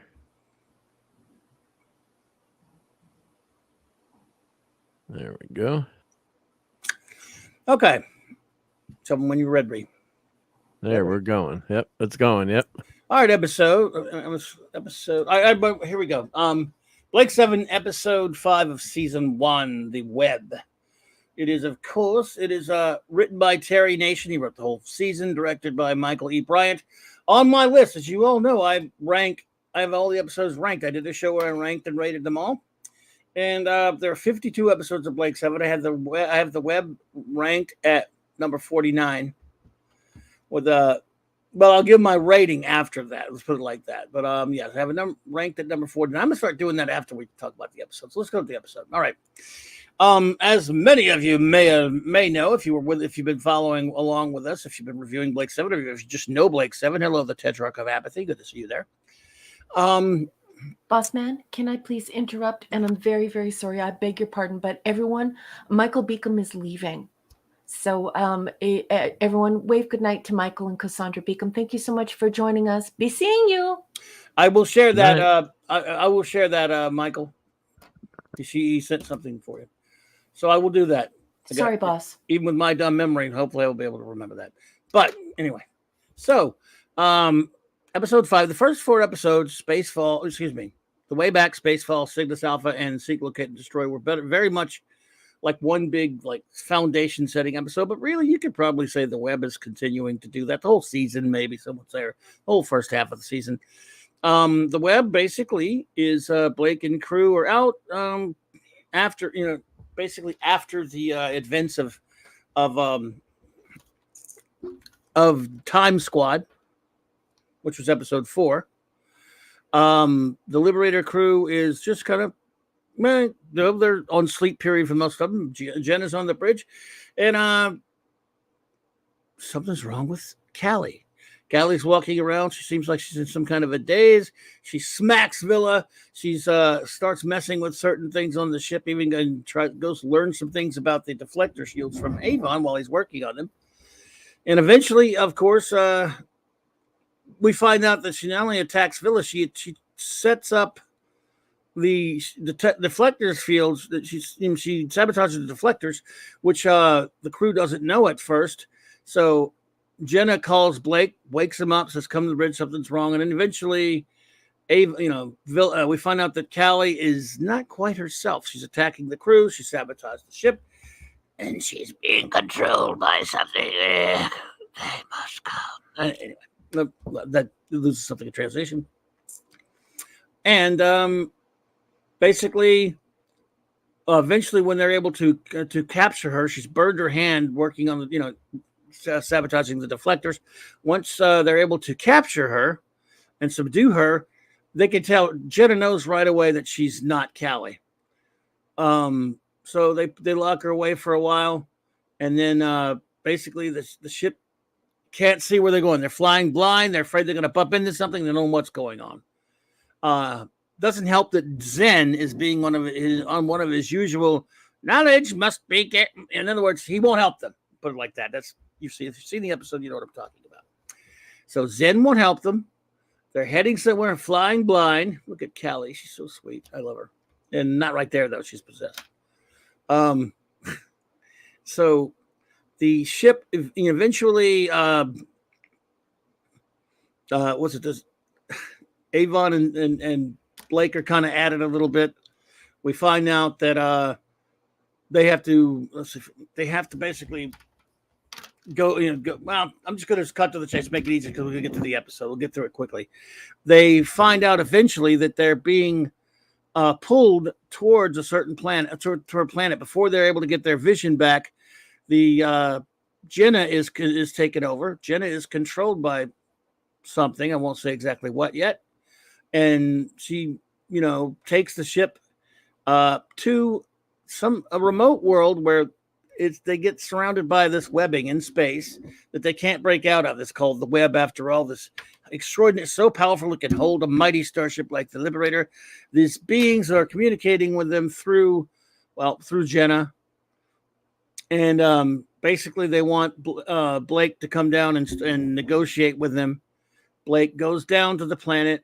He meets these people after they release Jenna, of course, and also meets a subspecies called the Decimas, which are very noisy little things. Deep Roy's in this one, though. Yeah, because he always plays the little people on Blake 7 and Doctor Who. And he's one of the many Decimas.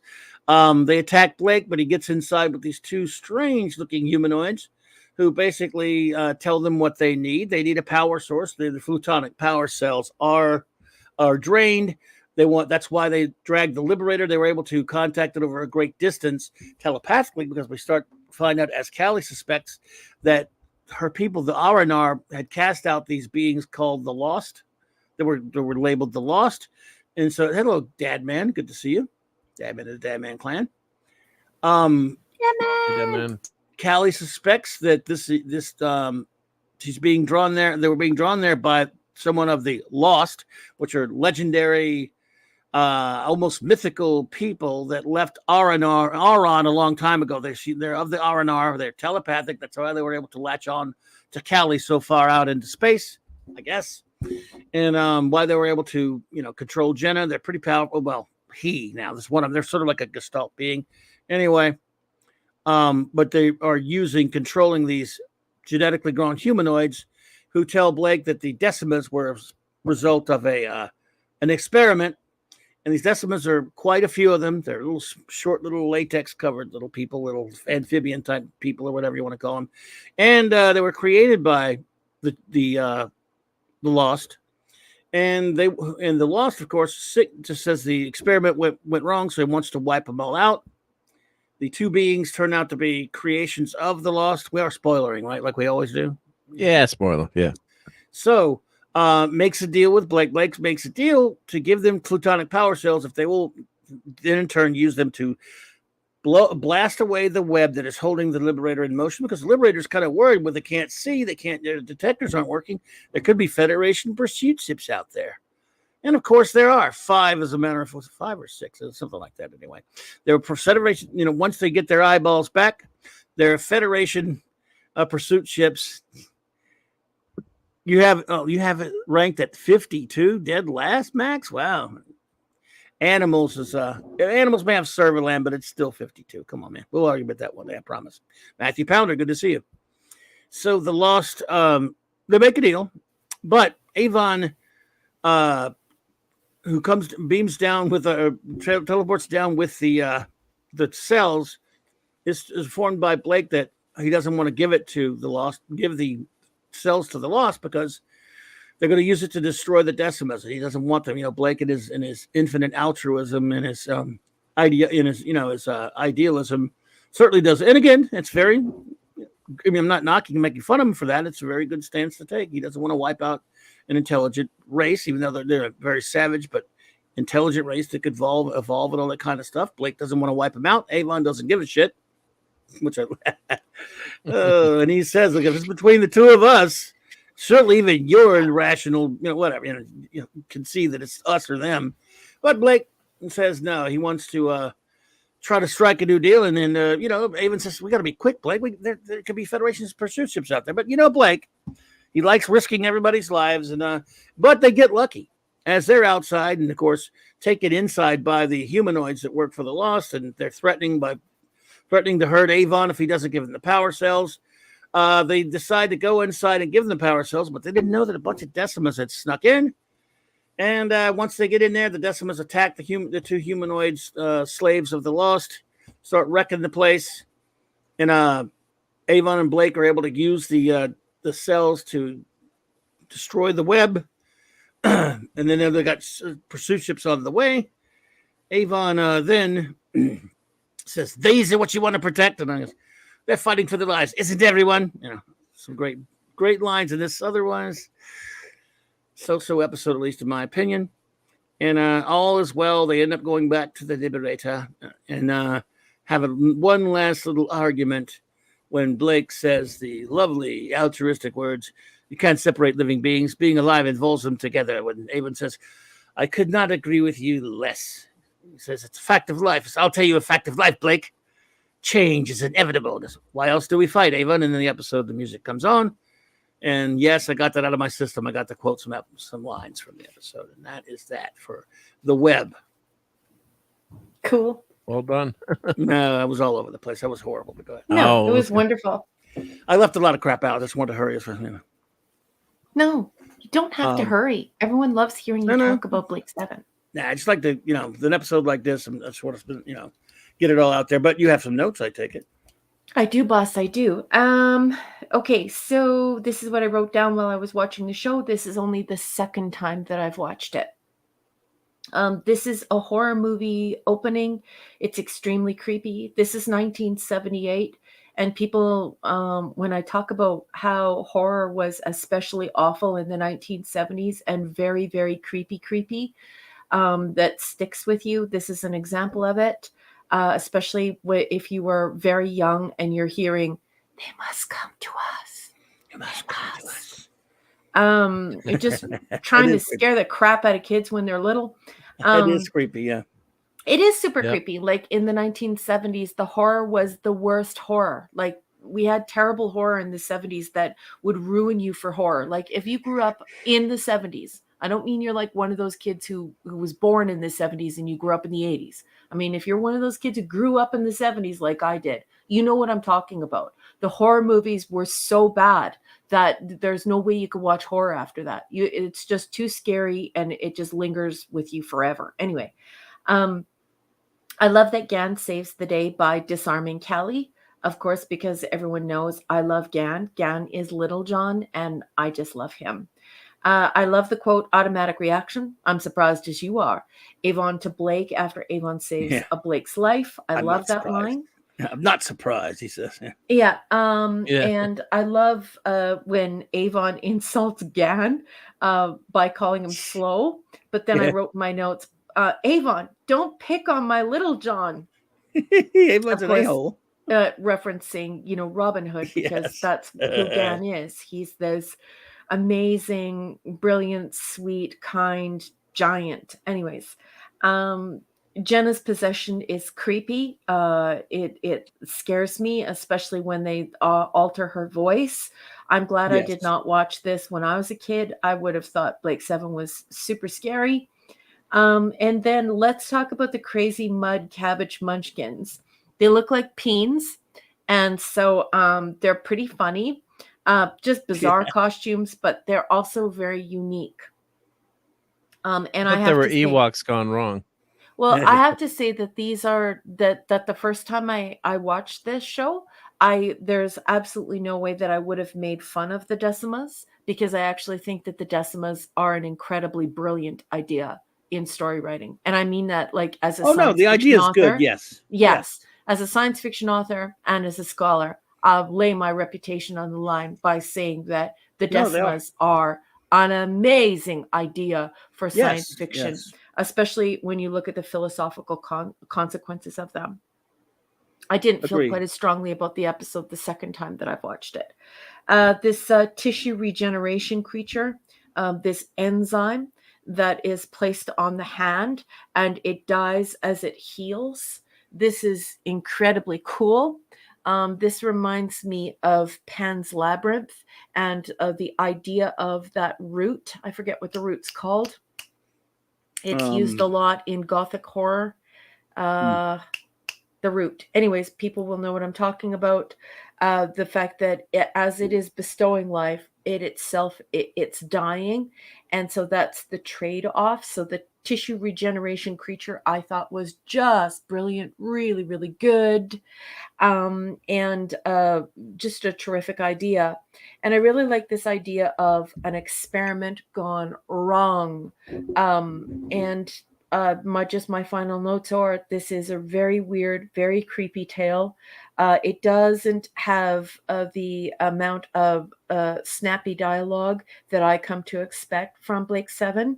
And then I put in parentheses, more Avon, comma, please.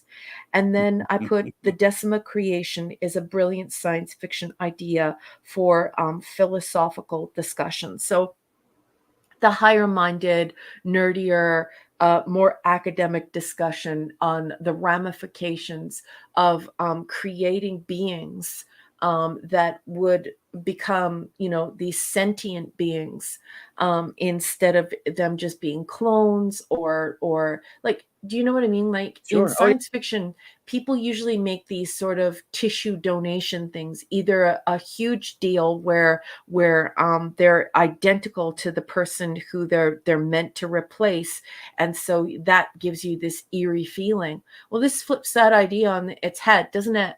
Because what it does is it gives you these decimas. Not only do they look gross, like they look like little peens. Sorry to be vulgar, but they do. And they're just beginning to acquire language, and they're being used as spare parts. They're being used for scientific experiments. And so what do you do when the scientific experiment, the organ donation, the new creation is meant to be tortured? It's meant to be abused, and the creatures who are doing that to them have no regard for their life whatsoever. This is a very, very important philosophical argument as we move forward with medical technology. So I absolutely love that idea and how chunky it is, and how you could get yourself into a lot of trouble discussing creating a lesser life form on purpose so that you can use it and abuse it to forward your knowledge in medicine. So the first time I watched this episode, it was a 7 out of 7. I believe I walkie-talkied Clobby and said, whoever wrote this series is really cool. I just love this, because I hadn't seen this fresh of an idea in a long time. So I was wild for it. Like I just said to Clobby, this is 100% effort for me. I love this. But the second time around, after watching all of Blake 7, I now realize this isn't the best of Blake 7, but I gave it a 5 out of 7. I think it's an okay episode. But the strongest parts are the tissue regeneration creature trading life for life. That energy the energy is finite. I like that idea of that enzyme having a finite ability to heal at its own expense. I think that is just rock solid writing, good stuff. And I just absolutely love this idea of these Decima creatures. Lesser, disposable, no feeling, brutal in trying to move medical advancements forward. Otherwise, I think I would give it an even lower mark, but it cannot receive a lower mark because of the enzymatic creature and because of the philosophical nature of what is being forwarded about the Decima creature. So 5 out of 7 for me, boss. Excellent. Mark?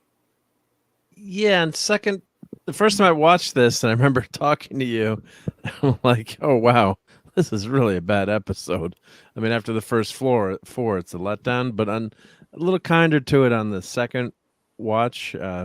Although Raquel maybe went the other way, she lowered her grade. But uh, originally watching this, the special effects. Although I'm, a Doctor Who fan and used to, this kind of stuff, it just it doesn't work well on a 65-inch TV. And it's no fault of the the people in the budget, but the costumes aren't bad for the Decimals, I have to say, in hindsight. But it's it's just not a well put together episode. I think it's use the word rushed again, and there's a little bit of there's a couple of inconsistencies in the story.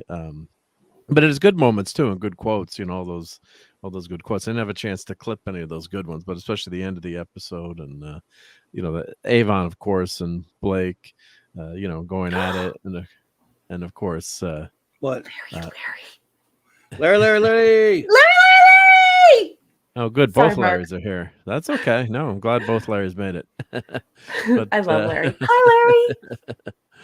so yeah, the certain things I didn't, the negatives I didn't like. Well, the costumes and the whole setup and the space. Well, that's not a space station, but the outpost on this planet. A lot of it is well, it's surrounded by rovers, so they got through the rovers there, and then a lot of it is like tents or bubbles, and then these Decimals would be able to instantly break through unless they explain there was a force field there or something. But I let that go. And then, of course, at the end, someone leaves the door open, with all these creatures out there. No one thinks to shut the door. They don't have an automatic door. So those were some of the, a couple of the problems, along with, these aliens are able to possess, I guess, Cali first, from, God knows how far away they are. But The then 6 beings inside of the little the tube, the test two tube. the fish tank guy. Yeah, the fish tank guy, the the scary Yeah, dude the in there. Lost. Yeah, the Lost. Yeah, The Lost. so they're According to Kelly's religion or her folklore from her planet, they're Yes. lost. yeah. So that's the 6 beings inside of that super creepy thing in the Yeah. aquarium, in the fish tank. Yeah, and that Yes. kind of, I mean, kind of Pretty reminds me silly of looking, but dialect. it's just yeah. A dialect, the inner creature, the creature that's inside the dialect, a robot. So it kind of reminds you of that. So this very much felt like could have been a Doctor Who-esque episode, just in terms of the effects and the stagecraft and how it was set up as an old Sure. Doctor Who episode. It had kind of creepy feel of a Philip Hinchcliffe episode, but yeah. Like like Matthew mentioned, all of director like Michael E. Bryant's episodes are weird.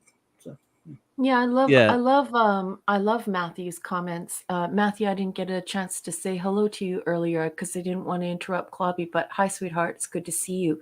And I really love also Ravenscroft's comments about these ideas, about being intrigued by the ideas, and about how even the not so successful episodes are made successful through these ideas that inspire a science fiction fan, because some of these ideas are very, very cool. And and basically there are a lot of Blake 7 episodes like that, even though you think it's just about him fighting a war. It's got so much more than that. Yeah, and you see this line here that was just on the slideshow. Yeah, help us, please. It's cycling through. Using horror. I know what it is on the tip of my tongue. I just can't think of it right now. And that happens to me while I'm streaming. Like sometimes I can't think of. Yeah. Anyway, it'll come to me the second that I go off air. Right. 6 is having the same problem. Yeah. Yeah. Someone will get it. Right. Yeah.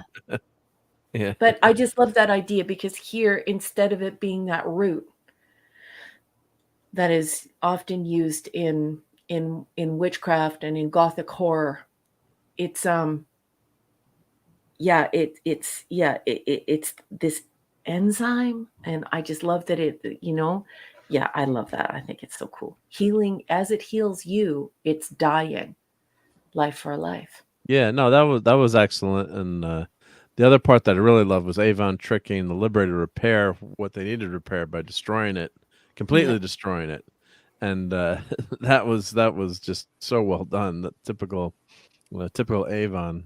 Yeah. So there are some really good bits in here, but I think I like the you way don't. they died. Did you like the way they died? Which one? The The guy in the the speakers for the this. lost. The Oh yeah, two yeah, yeah. scientists. Yeah, yeah, that was it. Then why did they turn to skeletons all of a sudden? I guess is that just because they were not real beings, or they were just puppets, or Well, that's Well, what I think you're supposed to left. You're supposed to be left to contemplate that. So I just thought yes. it was very jarring and very horrific. Like yeah. It's just very jarring, very scary. yeah, because Yep. it's almost like Star Trek Corbinite movie in a way, where you've got the puppet, quote unquote, being controlled by the tiny little alien, Right. and God, I I love you, forget Gwag. Mandrake root. Mandrake Mandrake. Root. There you go. Love you, Gwag. Sorry, There Mark. was no Tranya served. That's okay. There's no Tranya served in this episode, but yeah, that kind of reminded me of that too. With it was an interesting idea, and I think it was not fully fleshed out where you could really understand that those two people, David Bowie and Gozar the Gozerian, uh, uh, were actually being controlled. So I did clip one thing, a really short clip. This is so. As I'm watching, I'm like, this is the Gozerian. Girl.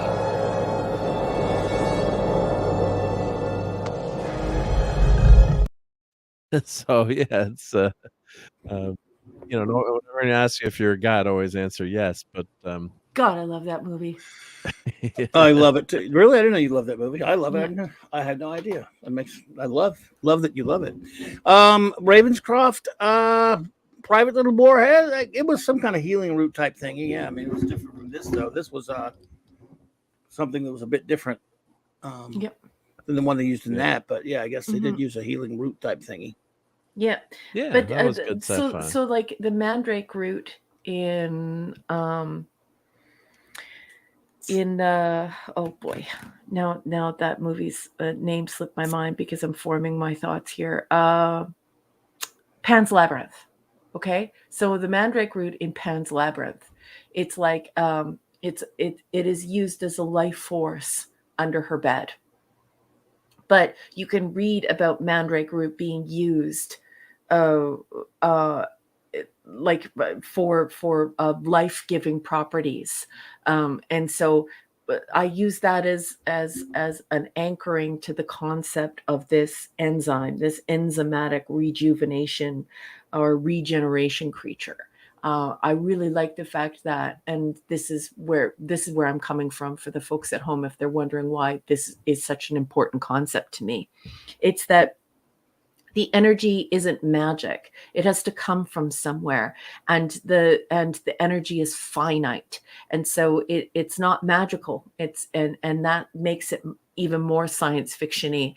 If you were to go to this alien planet and you discover this enzymatic creature that can regenerate tissue or heal wounds, but it's only supposed to be for itself. So the minute that you remove that from that creature, from that ecosystem or that environment, and you start to use it for your own benefit, I find that whole idea very, very intriguing, especially because of this idea, that it's not magic. That energy is coming from somewhere, and so when it has to do too much healing, of course, it expires. So I really, really like that idea. I think that is a very strong concept, and I also think the concept of the decima being disgusting, revolting creatures that you could not feel compassion for, and yet they're being abused. I also think that that's incredibly brave. I think it's brave, I guess, to have clones,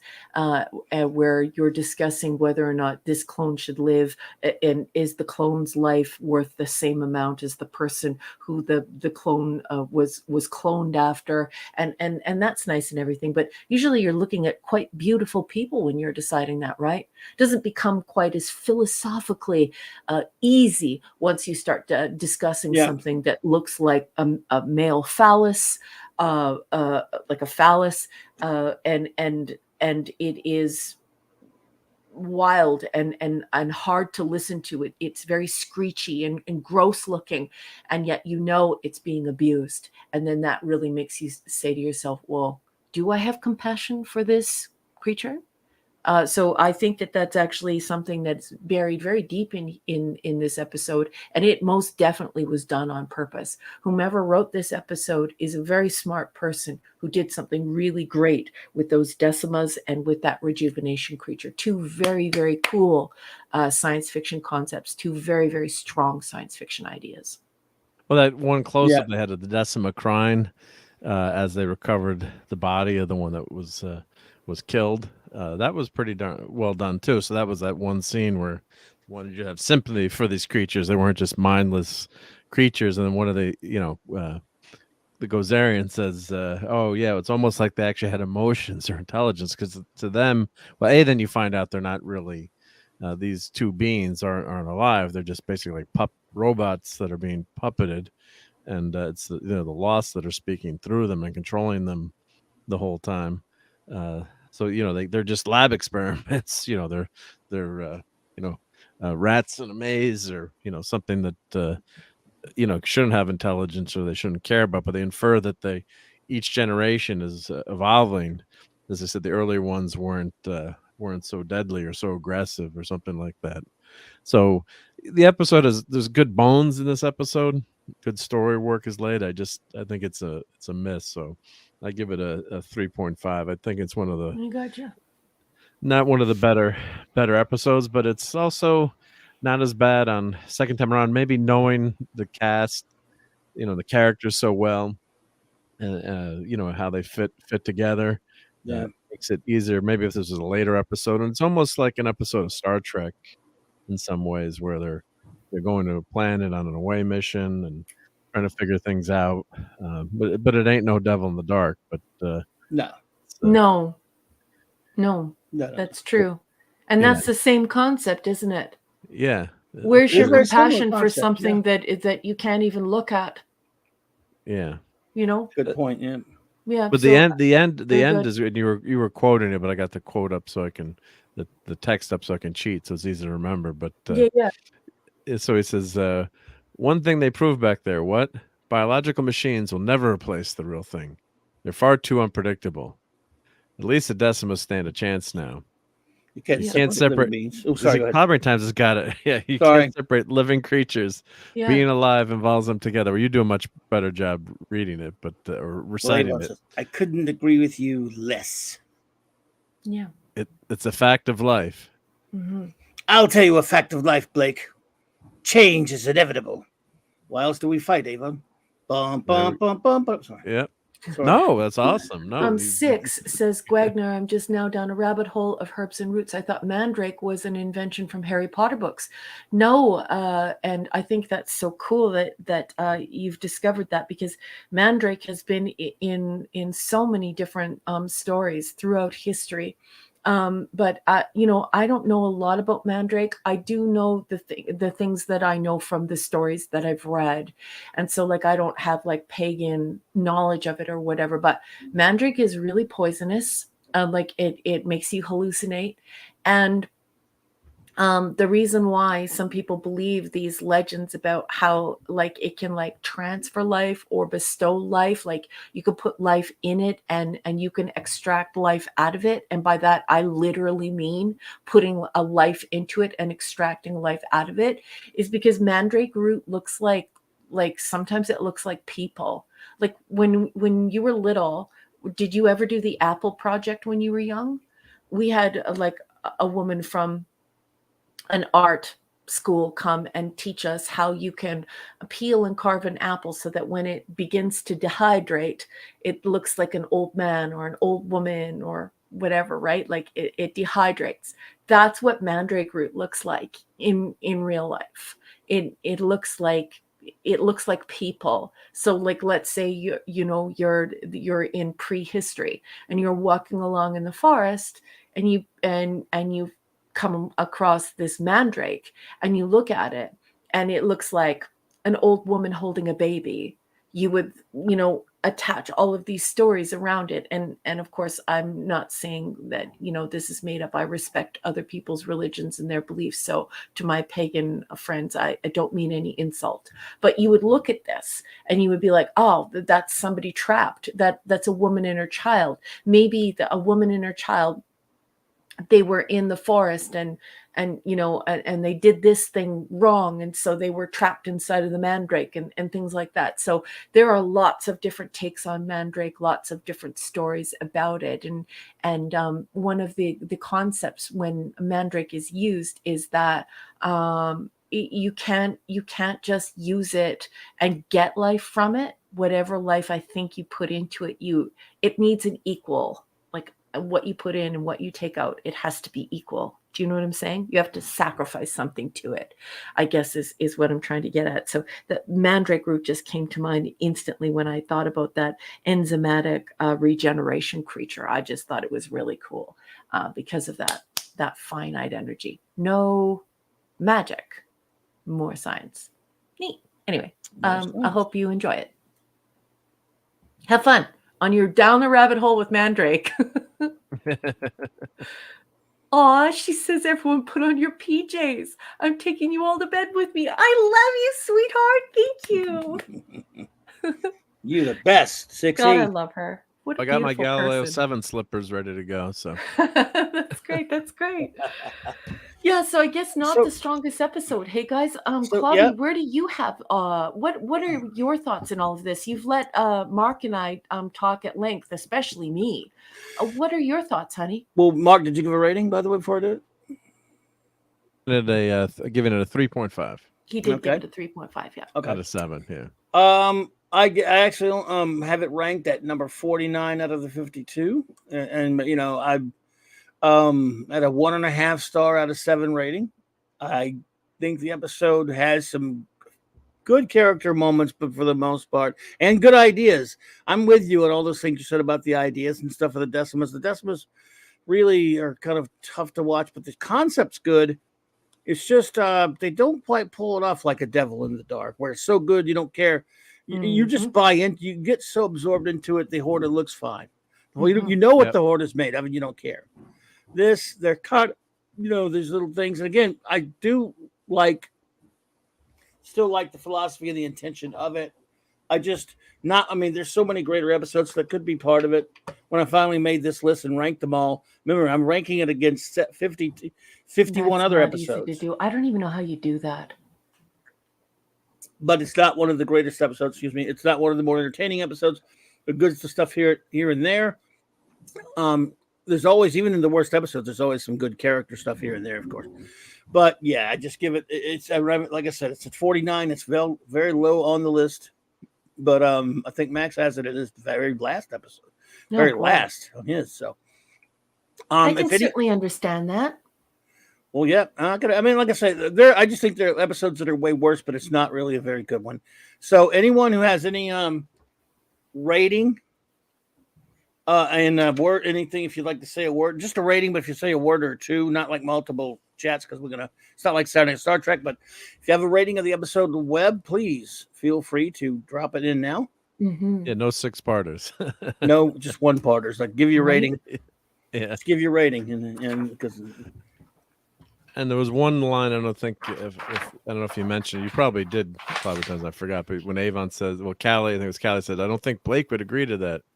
And there will become a time when he is not making the decisions. Gan said that to him. Oh, Gan, thank you. First Gan, said, we can make a fortune with the Federation. I don't think Blake would go along with that. There will come a time when he is not making the decisions. All right, let's see here. That one for you. Yeah, let's see. Like I said, I wasn't really looking for any multiples like Saturday Night Star Trek. Just a rating, and you could say something. 2.5 out of 7 for Max. He says, while I agree with Raquel as to the bioethical issues regarding the Decimas, as a storyline, it has to fight other plot points and doesn't have a chance to stand out. Never go to a Decima house party. And another thing about that, that is a good point, Max, is that you really never get a chance to let the story of the Lost breathe. and learn more about what's going on with the loss. So just kind of leave it there. So Yeah, yeah, it ends very abruptly. it Anyway. does. Yep, I agree. I accept all of these criticisms, and I want everyone to know that I totally understand your lower reviews. For me, I'm just totally shocked by how wonderful the ideas are on this show compared to what we're seeing today. It's just awful, isn't it? Ravenscroft, don't worry about it. You could, and if Max, if you wanted to write more than that, you can. So let's find a happy medium and go like at least minimum of 3 if you could at least. Yeah. But if you have 3, you have a lot to say with 3. You should be able to do it with 3. Because we don't have like the whole show dedicated to it like we do on Sunday Star Trek. But don't worry about that, Ravenscroft. You can blame me for saying that. I was overstepping my bounds. What do you mean? I'm the one that said I'm it. saying only do 1. No, I said it first. Yeah, but I was going to say it. Don't worry about it. Okay. But no, I don't mean to make you feel bad about it, Ravenscroft. Do not worry at all. I'm glad you're here, and I really appreciate everyone's participation. That's Absolutely. 6 out of 7 for Ravenscroft. Okay, 1 of 3. Okay. Let's see. Trek type plot conveys ethical differences. Blake, all life is connected. Avon, I couldn't agree with you less. Avon saves Blake again. Yep. And of course, can't admit the real reason. Exactly. I agree with you on that one. Blake refers to Avon as friend. He does. I don't give a damn about your cells. There's a friend of mine out there. I always hear griping about the effects, etc. Doesn't bother me at all. The concept is interesting. So the presentation is secondary, if not tertiary. Yes, Well, I respect that. absolutely understand that, Ravenscroft. What a great review, Ravenscroft. Thank you. Absolutely. Very well done. Yep. Let's see here. The onboard clashing and sniping is wonderful. Who couldn't love these people? I love them. Except for when he's picking on Little John. Thank you, Ravenscroft. That was a wonderful review. Matthew Pounder says 8 out of 10. Okay, Matthew. Nice. Fanty says, look, the one at fault was the little guy who looked like the things they found in Mexico last year. He was in charge of the other 2. Apparently, he was raised in a barn. Avon first, last, always. 4 of 7 out of 1 of 3. I don't even know what you're talking about. Fanty, what's wrong with you? When Mark found out the web was a fungus, he wanted to add it to the clam pizza as a topping. The albanos were puppeted organics. Then Mossworks decided we were peel and eat. You guys in 2 and 2 out of done. So you guys are laughing about it. You'd have to read all that swill. Larry is time traveling, so we have to wait for him. No problem. Put us on double speed or 1.5. I've never seen it, and I'm more interested in this show based on the conversation about it than almost anything new recently. Well, Jamalama? Interesting. Well, that's an interesting thing to say. Thank you, Jamalana. You're behind, meaning like is behind in the stream, or maybe you didn't get to watch it, or maybe you didn't get to watch it yet. Yeah, maybe you didn't get to watch it yet. Oh, okay. Yeah. I don't know. Let us know, Larry. Cannot wait till you get to Project Avalon. That's not too far. One of my favorite episodes of the first season. I concur. Great episode. Love it. Well, I don't know. Larry, let us know. We'll read yours. And you know what? I'm going to rethink the policy a little bit. Let's go, because not many of you have had a review. So Ravenscroft, Matthew, Max, and anyone who wants to write something, and Fanty or whatever. Gwaggy. Gwaggy and Fanty, as long as it's not about clams. You could go limit 3 or 4 even, because like it's not like Saturday Night Star Trek where we got a million of them. There's only a few, so it works. Gwaggy gave 3 Avons out of 7. 3 Avons? There we go. Yep. I didn't mind the episode up to the point where they left the front door open and they lost me. Oh, gotcha. I got you, Gwag. I got you. And Larry says, not seen it yet. My fault. Oh, okay. Live No long and problem. prosper. No problem, Larry. I'm just curious. Agonizer, please. Just clarifying that. So, again, the thing that always aggravated me about the episode was not just the decimas, because they really are a good concept, was that we didn't learn more about the Lost, and they didn't really explain much about them at all. Yeah, Yeah. that is a huge fault. They Who left said that in the chat? Was that Ravenscroft or was that Matthew Pounder who said that? I don't know. I liked that. I totally agree. Like, or was no, I think that was Max. I think Max said like they just Could had be. too many ideas, and so the cooler ideas didn't get to be unpacked, and we wanted them to be unpacked, right? Yeah. Keela had one job. Yeah, close the damn door. Yeah. No, not Star Lost. No, Harlan Ellison. No, The Lost, or was basically the Saimon or whatever character, but he was basically from Auron, Callie's home world. She said they were referred to as the Lost. You know, whatever. So, yeah. Oh, and I did find some show notes that would be pretty quick read if I could go through those. Okay. This is from the Blake 7 wiki, which I highly recommend. I'll put the link in there. Deep Roy, who appears as one of the Decimas, has more substantial roles as the Clute in Gambit and Moloch in Moloch. Yep. This episode introduces the color-coded tracksuits worn by the Liberator's crew, although only Blake and Avon are seen wearing them. Villains and Gan's debut in future episodes. According to Gareth Thomas, it took 9 takes to film Deep Roy's death scene because his eyes kept crossing. Let's see. I met him. I saw him a few weeks ago. You You know, meet him? he was I didn't meet him. I walked past him at a con and then go talk to him. Yeah. He's been in a lot of cons. a lot of great Deep stuff. Roy's yeah. still hanging. Great. The costumes of Gila and Novara are both made from white overalls covered in thin sheets of metallic plastic. Unfortunately, the plastic was not very strong or versatile. Throughout the episode, it can be seen in various states of disintegration, depending on the order of the filming scenes. Yeah. The Decima suits are repainted Zygon costumes from the Doctor Who serial Terror of the Zygon. Yeah. And it had 9.6 million viewers when it aired. Well, they must have had a lot of. They had a lot of Decimas, so there were a lot of little. They probably had kids wearing them or something. Probably, yeah. So second viewing, I'm a little bit more kind to this episode, but and it aired first broadcast January 30th, 1978, and I was watching. I was like, oh, this really. Clobbering Times is making me watch this. Should I keep watching this? But Sorry. and then it picks up. But sorry, it's not an entirely terrible episode either. I have to say, it's just one of those shows where it's a miss, you know. But overall, it's you love the characters and some of the interactions. So we're gonna make up for it next week, big time. Guess what's next week, folks? What's next week? Seek, locate, and destroy. In other words, Servalan and Travis. Yes. The boobs. Raquel mentions that. The chesticles.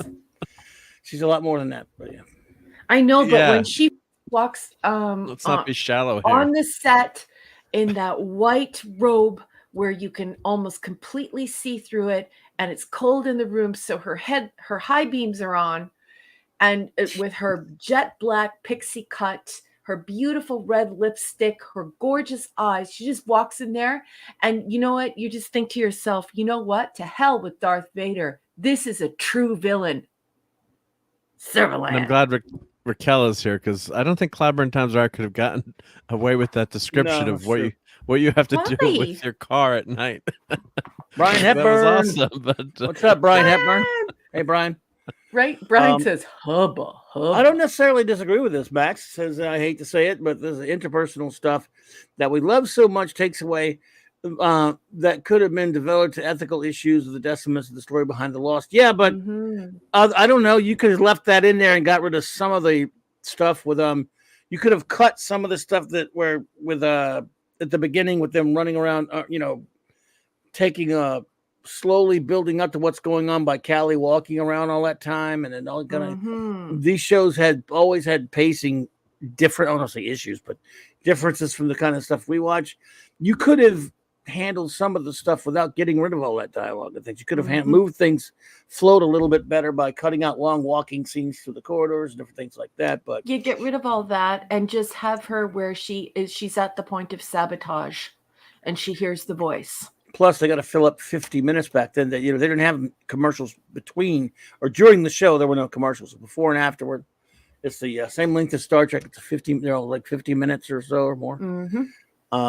So yeah, and again, it didn't have the problem like Doctor Who had. Doctor Who, they had to fill out. Sometimes there'll be a story that's a 4-parter, and then other times because they're trying to fill things out, they would stretch what could have fit in that 3 or 4 parts to these 20-something minute segments into a 6-parter. A lot of 6-part Doctor Who episodes, and some more than that. They go, they kind of padded this out a little bit when they could have made this told the story a little bit quicker. But I still love them. But they did. But so at least they didn't have that problem. And most episodes don't have that problem. So this is one that does, but most of them don't. No, I didn't infer that you said all of it, Max. But you said some. It took time. I did. No, you're right.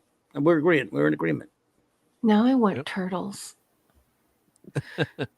Larry brought up turtles. I love chocolate. I could really deal with a double pack of turtles right now. That kind of turtles. Oh yeah, I thought you were Mutant Ninja Turtles. Yeah. Do you remember the 80s commercials? Turtles, turtles, ha ha ha. I like turtles. I love turtles. I thought it was Raquel was talking about Serverland. I posted that video clip from Voyager. Can't say I like this town very much, and I was shocked by how many views it got. So there's the clip there, because of the gorgeous ladies walking onto the stage with the Ferengi. But I was joking with Clobberin times off air about that. I don't know why that video got so many views on YouTube. Gee, I wonder why. Yeah. Turtle power. And it's so weird too on that IMDb. People are like that. They were saying she had a wardrobe malfunction. Her wardrobe was not malfunctioning at all. It had a Herculean job to do, but it was just fine. That's what happens when your chesticles are there. Good night, Ravenscroft. Oh, he says Good night. It says one word of advice when the doctor, and I guess you mean a doctor rather than the doctor, of course, says he's going to scrape your eardrum. It hurts a lot. Ooh, yikes. Ouch. Sorry. Ooh. Well, hope you feel better, Ravenscroft. Sending a hug. Sorry. Have a wonderful sleep. Go to sleep. Ouch. Yeah, feel better. And don't let those seedy eels in your ear. You're supposed to. No SETI eels. No you have to put in, eels. Yeah, you have to put in cotton balls. That's what I did after I watched the movie. I'm like, nope, I'm not getting those. SETI alpha eels. All righty then. Well, this has been fun. I love it. I love reviewing this. I do have one. Well, I know I did not on this, but I don't know if we're gonna. We have to do the comic. Oh, we got to do the comic. I forgot. Yeah, you guys. We need the intro. We got to do the comic. I got to tell Larry to get out his early voyages, number 14.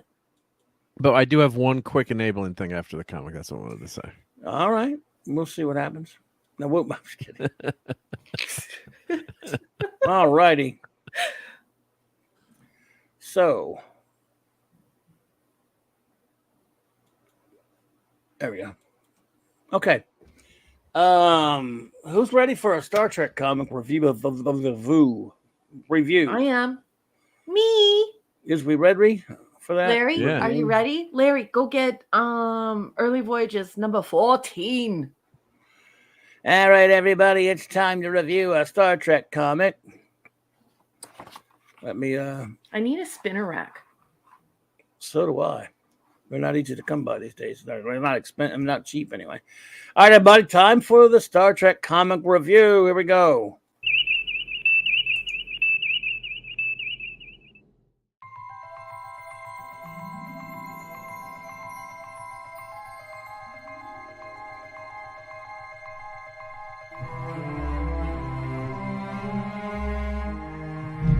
Warp drive, Mr. Scott.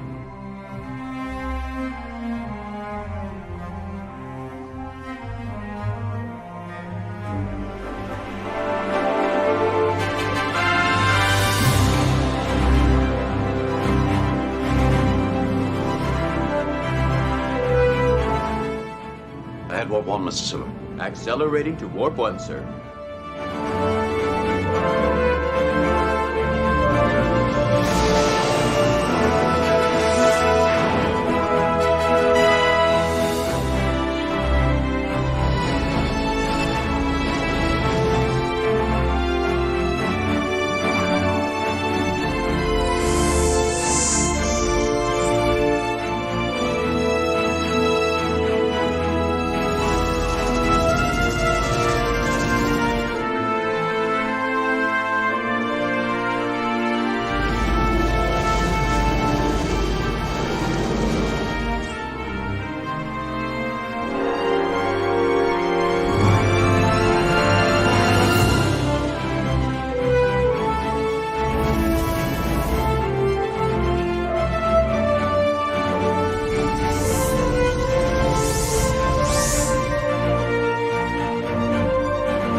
Yeah, wonderful work. Everyone give a round of applause to our wonderful first officer, Raquel, for that amazing Thanks, boss. intro. Love it. Thank you so much. It's beautiful. Adrian James awesome. has hit the hay. Good night, Adrian. Adrian James. Thank you for joining us. Oh, sorry. Oops. Go to the beginning. There we go. Sorry. All righty then. All right, everybody. So let me. Thank you, everyone in the chat. That's so kind of you. Thank you, everyone. Yes, thank you indeed. Love this intro. Thank you, Stephen. Okay. Star Trek fans. I don't know if any of you are Star Trek comics fans, but of course, anyone else who might be new to the show or watching later on the download or lurking or whatever, basically, we're a comics channel as much as we were, comics channel, Star Trek channel. I mean, that we're a lot of those things and much more, of course, what Clobbering Times is. And so it's always kind of fun to combine the two. Star Trek comics have existed since not too long after the show. Well, around the time when the show was still on the air, I believe, or very close around that time. Anyway, the very first Star Trek comics, aside from some UK books, if you don't count some of the UK comics, which there were some, in fact, maybe even predating the USA versions. Gold Key Comics had the license for Star Trek comic books for a very long time, up until 1979, when Star Trek the Motion Picture was released. Marvel then adapted the film and did about, I forget, like 17, 18 issues or something like that, until they canceled the book. And year or two later, so whatever it might have been, a couple years later, DC took over and ran the franchise, the comics franchise, for about a little over a decade or more. And eventually they kept going even while Malibu took over. Marvel kept the original series and TNG license, while Malibu had for a while DS9 and Voyager comics. And eventually all that changed in 1997 when Marvel and Paramount got together to form Marvel Presents Paramount Comics, and there were various Star Trek comics based on various Star Trek franchises. And this one is called Star Trek The Early Voyages. We started at number 1, of course. They chronicle the ongoing adventures of Captain Pike, picking up from where the Cage left off, in a sense. And our wonderful first officer, Raquel, who was not a comics fan or anything like that, never read comics before. Of course, a while back, we've been telling her about Star Trek comics for a while. She's become interested in those because she loves Star Trek so much. And we decided to start reviewing a Trek comic each week. And so The Cage being her favorite all-time episodes of Star Trek, we thought it would be fun to read this series, The Further Adventures of Captain Pike and the Crew, I might add, Further Adventures of Captain Pike and the Crew. Damn right. Not no phony drivel. Jim. No fake drivel. So we started at number 1, of course. We are now getting to the end of the series. This is now issue number 14. It is think part 3 or 2 or 3 of a recurring story. Mm-hmm. And let me get us started here. All right, Star Trek: The Early Voyages, number 14, March 1998. Space, the final frontier, before James T. Kirk, before Jean-Luc Picard. There was Christopher Pike. These were the voyages of the Starship Enterprise, its 5-year mission to explore the true strange new worlds, not the jerk-off asinine ones that some other stupid show does. To seek out new life and new civilizations, to boldly go where no man has gone before. Your cast, of course, being Captain Christopher Pike, Lieutenant Jose Tyler, Montgomery Scott, Lieutenant Miyako, James T. What? Number 1, what? Anyway, so we'll catch you up on that in a second.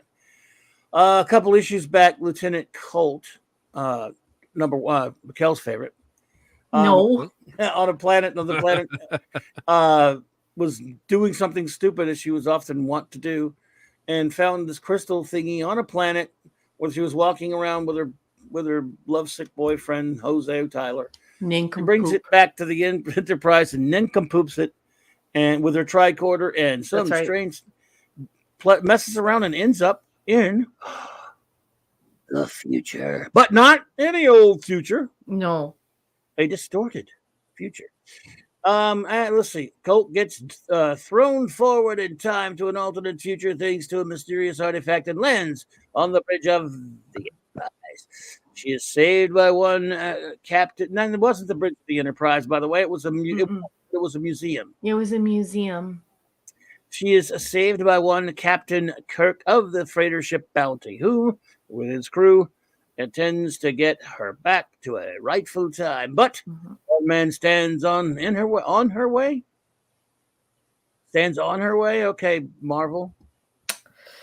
Those prepositions. Learn your prepositions, folks. Learn your prepositions. So it's still not as bad as IDW. They're way worse with that kind of stuff. But it happens. Bad shit happens. You think that got by how many people? But anyway, even the printer got by the printer. But one man stands on her way. Someone with a grudge against Kirk, namely Captain Pike. All right. Then we got cereal and some stuff. And then the issue is simply titled, you almost had me call it an episode, Futures.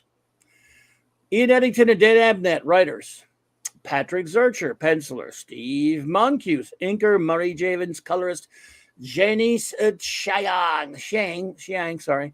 And the Human Touch letterer, by the way, that's her. Never mind. Bobby Chase, editor. Bob Harris didn't do jack squat, including not catching any errors. I don't really have a grudge against him that much. Anyway, this is a nice page here. It's gorgeous. Beautiful opening of the drawing of the Enterprise. It's nice with that silly ship there. I don't like it next to all this crap from Disney and stuff like this, Pepperan and Doug and all this stuff. It's I realize that they needed advertisements, but it's terrible next to the. Anyway, they had to have it. That's a fold out in real life. So Larry and I are actually looking at a fold out of that. So it is super oppressive. You're like, really why annoying. Is this here? It's so annoying when they did that, those fold outs and stuff. All right, so let's see here. Captain's log start date 9521.9 hike. I'll stop doing it. I don't mean to do that. It's an accident. We have intercepted a Federation merchantman after it violated us in the face in the air. I'm sorry, the buffer zone with the Klingon Dimpoil. However, we were obliged to drive off a Klingon warship that was attacking said vessel. The political backwash in our face, from which I daren't think about. Whatever. Okay, the merchantman is crippled, and we are beaming over her crew and personally have more than a few choice words for her captain. All right. So, oh boy, here we go, folks. Good evening, Oliver Belamonte. Oliver Belamonte. Hey. Oh boy, everyone. Okay, Greetings. Chat, brace yourselves. Here we go. Are you going to start yelling, Raquel? Yes. Okay, so don't break your screen. Okay, well. Pike says James T. Kirk. You keep turning up like the proverbial bad penny, mister. I'd hoped I'd seen the last of you. As charming and courteous as ever, Captain, and there I was about to thank you for saving my crew. Care to explain why I had to? What a anyway, you get the point. They're arguing. What the hell? Who cares? And so like Kirk doesn't even sound like himself. Like they turn Kirk into like a complete a-hole in this, and he doesn't sound like himself. Like the tone of his voice is totally different. As charming and courteous as ever, Captain, and there I was about to thank you for saving my crew. I don't think you'd believe, like, or even understand the answer, not even if I use little simple words. Yeah, it's just pathetic. Kirk doesn't talk like that. Jamalama, have a good night. Thank you for being here. We appreciate it. Good night. Well, this is what Raquel thinks of this stuff.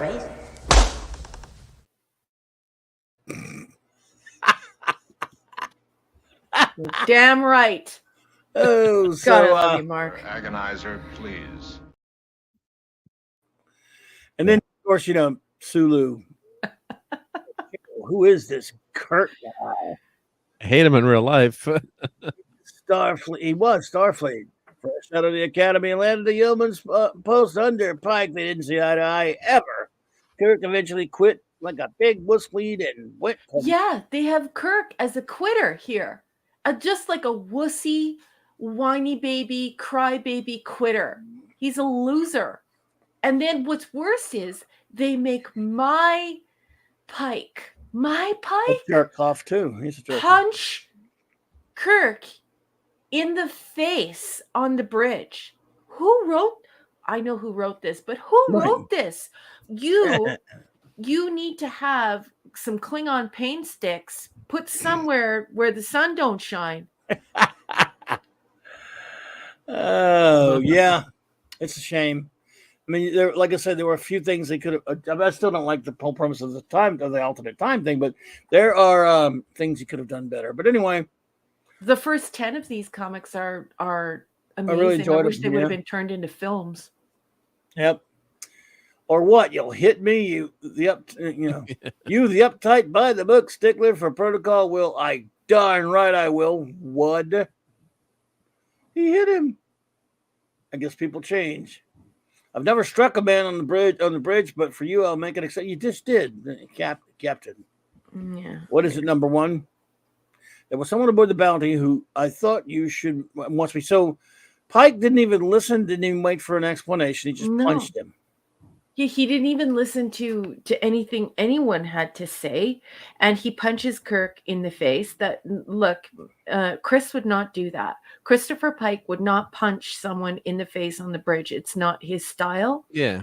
And Kirk wouldn't be taunting him.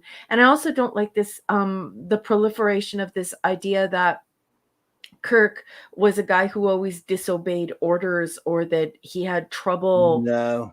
Like, that's not true. That's not true. No, it's not. Like, okay, so they have this happening in the films, but like in TOS, Kirk is not somebody who's always in trouble with Starfleet. He was never in trouble with the United Earth Space Probe Agency. So, you know, he was actually like a model captain who wound up becoming the hero of Starfleet. So you can't just watch a couple of TOS films and you're like, oh, I think I got rewrite Captain Kirk.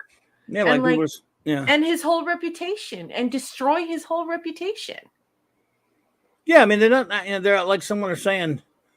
That's a good one point. Actually, Steven says Kirk might be a lot of things, but condescending isn't one of them. Exactly. No. Right. And he said they are acting almost like they're in the mirror universe. A couple people are saying like that. I mean, that would at least explain something, make more sense. This is not though. So. Yeah, right. It's just an alternative version, a they're time not variant almost. Yeah, right. A different point in time, basically, because of Mia disappearing. And I do like some of this stuff, like Mia's reappearance. You can only imagine like a crew member from or someone you long lost relative or friend that suddenly appears after was it 20 years or give or take. I mean, yeah, that so there's could be some good elements in the story. Except for when Tyler starts to swoon. Yeah, and then he starts to swoon too much there. Well, I mean, If they had been married, I guess. But yeah, they never had a relationship. I love you, Mia. She's a cute redhead. So anyway, Mia's Spock. blonde. She's not a redhead.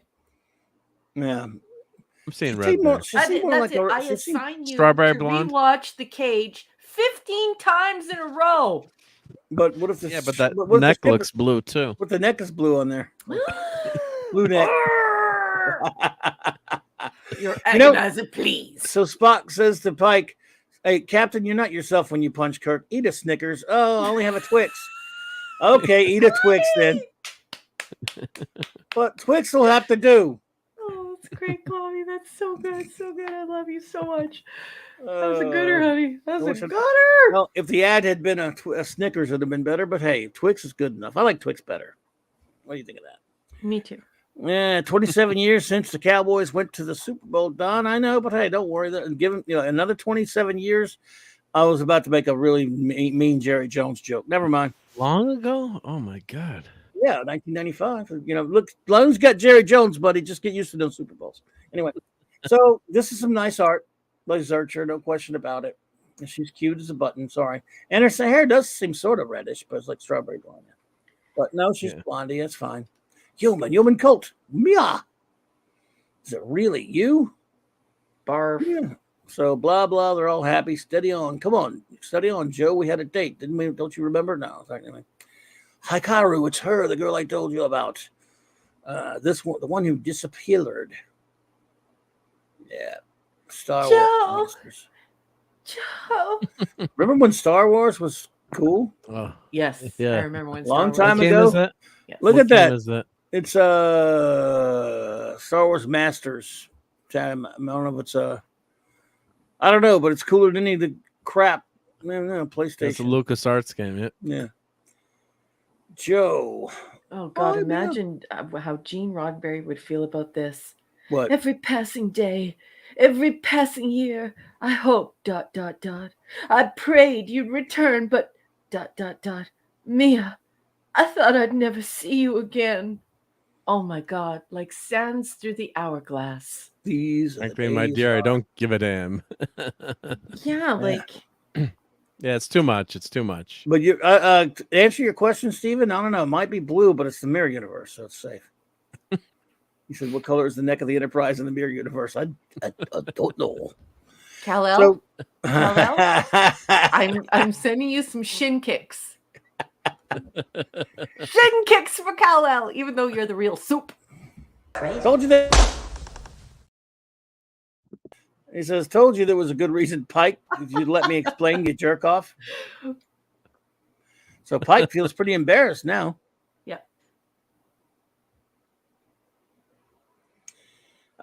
John Dykstra, one of the people associated with Star Wars and Star Trek. So there you go. Was Dykstra involved with Star Trek?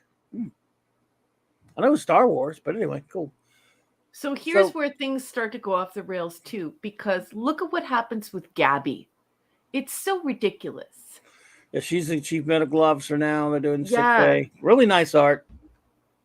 But I how think did it's- she become the CMA? And why would Well, she Gabby said it. even do Boyce- that? Like, Boyce recommended her. I know, but come on, you guys. Well, it is 15 years later. I mean, I know, but still, like, it's just copying Chapel. Oh yeah. The Cass wasn't around. Super Hey. Cass! Oh, you're gonna make me do it, aren't you? You're I'm making not me play doing it. it. Yeah, okay. You're If not you're gonna gonna make me, gotta find it. Where? Oh, there it is. Cass, Super Cass.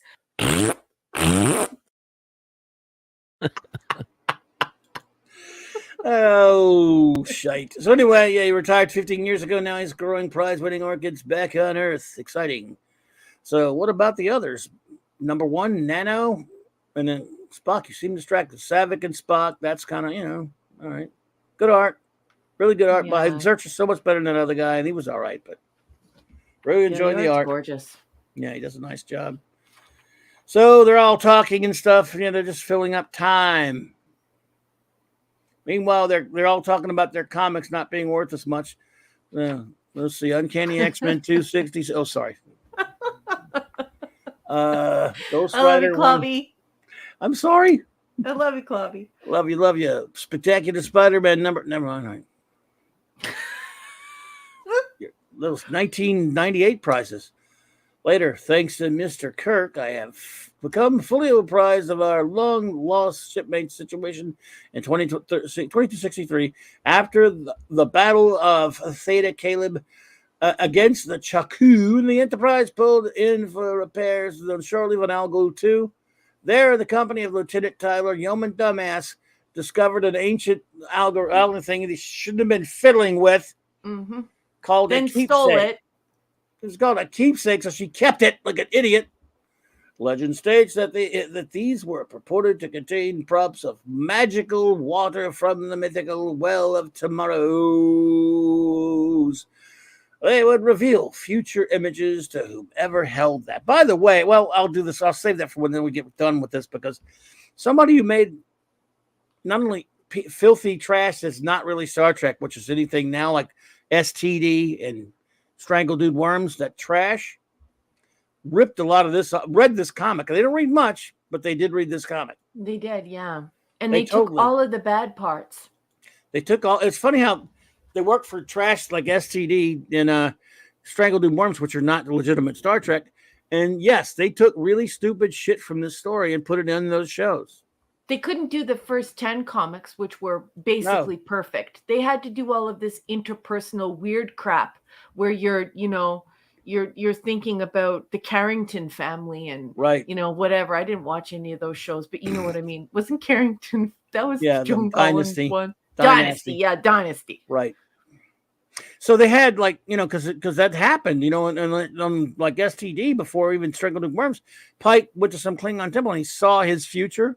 Well, it happens in Oh, this. so horrible. And then later, there's a lot of the same shit. I'm telling you, they read this freaking comic, man. When they ripped it off again on They Strangled took Dude all Worms. the bad shit. They took the shite. Yeah, They 'cause didn't they're even idiot. take the Well, good stuff. They took the they're stuff that we're morons. making fun of. That's right. And if Pike knows when he's gonna die or get injured, he knows he can never die with any decision he makes, right? Yeah, it's really so you had said that. moronic. Dumb. Yeoman Colt brought the keepsake back aboard and subjected it to an amplified tricorder scan, the consequence of which is why we're here today, Mr. Spock. Unfortunately, the Yeoman still has her tricorder. From its data, it appears a form of tachyon energy. What do you mean a form of tachyon? Isn't tachyon the form of energy? I know it's. How's so there a bad. form of it? Yeah, well, how about the fact that Pike doesn't say you illegally removed an artifact from an alien planet's Right. archaeological site? I know whoever wrote this. Naughty. Seriously, you got to put him in the agony booth and like Ron Popeil, put on maximum, set it and forget it. Yep. Don. Happy National Louisiana Day. I live in Louisiana. I've never heard of that. Ugh. Oh, I'm from beignets. I'm from Louisiana. How is there a National Louisiana Day? I mean, I'm not. You don't know about it. I've never heard of that. I'm going to be eating Cajun food today. I'm going to Oh, a there you Cajun go. restaurant today then. Cool. They have them up there. Cool. Yep. Well, they're not as good as Louisiana. Well, that's I'd rather is go right. hang out with Johnny you. is right. I'd You do? rather have your mom's food. I've never freaking heard of that. In Well- honor of National Fried Chicken Sandwich Day and National Louisiana Day on November 9th, Louisiana Fish Fry Products, the leading supplier of Louisiana-inspired breadings and batters, has Wow. released new insights That was around its that was all today. We're almost out of That today. was today, yeah. Yummy, boy. yummy. So I Yep. missed my chance to go and eat catfish, deep fried catfish. My doctor would not be happy if he found out or she found out I was Oh, I having was at deep my fried doctor catfish. today. Uh-oh. He'd Damn. get in big Told me to trouble. gain weight. Yeah, right. Yeah. So anyway, blah blah blah. How long do I have? You're gonna have nothing. 4 days. She got 4 days, or she turns into whatever a Yeah, pumpkin. right? Relax, Mr. Tyler. I agree with you. As much as it pains me to say so, we're going with Mr. Kirk's original plan to help Mia get back to where she belongs. With respect, Captain, this guy's adult. He quit like a wussweed, and we may be risking the integrity of this reality by returning her to her own, assuming we can. How can we know what harm may be done by adjusting the course of history? Logical as ever, Savick, but screw logic. This comic sucks anyway, but there may be bigger Logic, pictures there. logic. I'm sick Logic. to death of your logic. You want to know how I feel about your logic? Who is to say that this reality is not somehow flawed? Well, yeah, I mean, as Arthur Dent said, I always thought there was something fundamentally wrong with the universe. So, blah, blah, blah.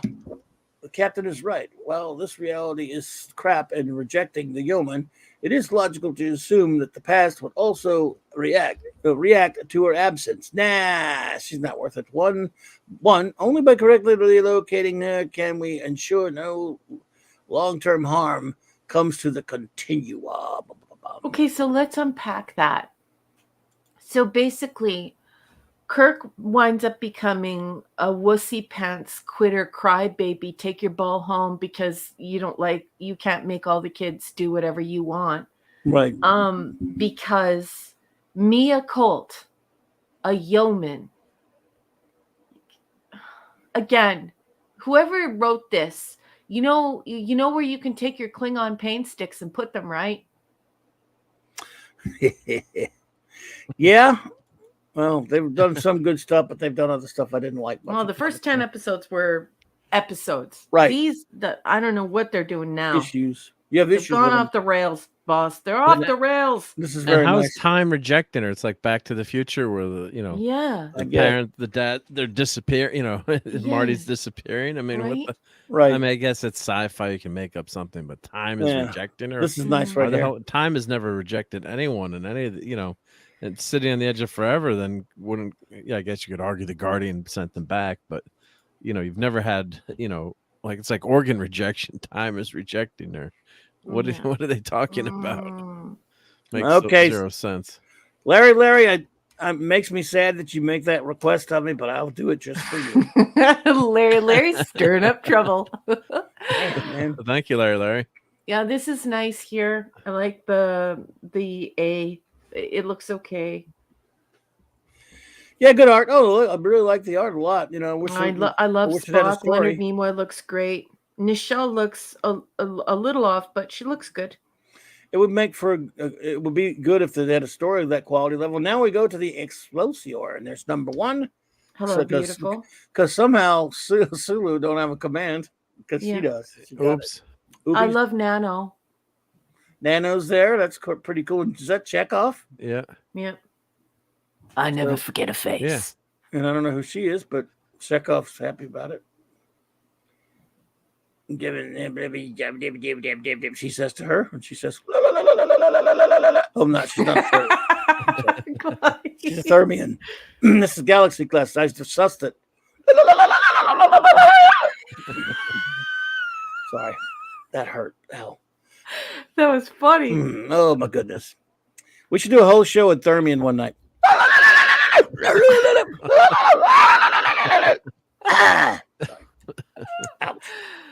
Oh, so anyway, they find out that the Enterprise is being bad, and we've got to go spank them. Yeah.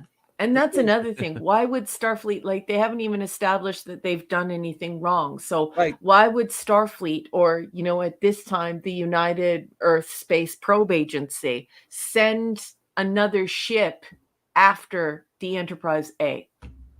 Yeah, they just lost contact with them, and they got all they did was, serious situation. There's the Excelsior.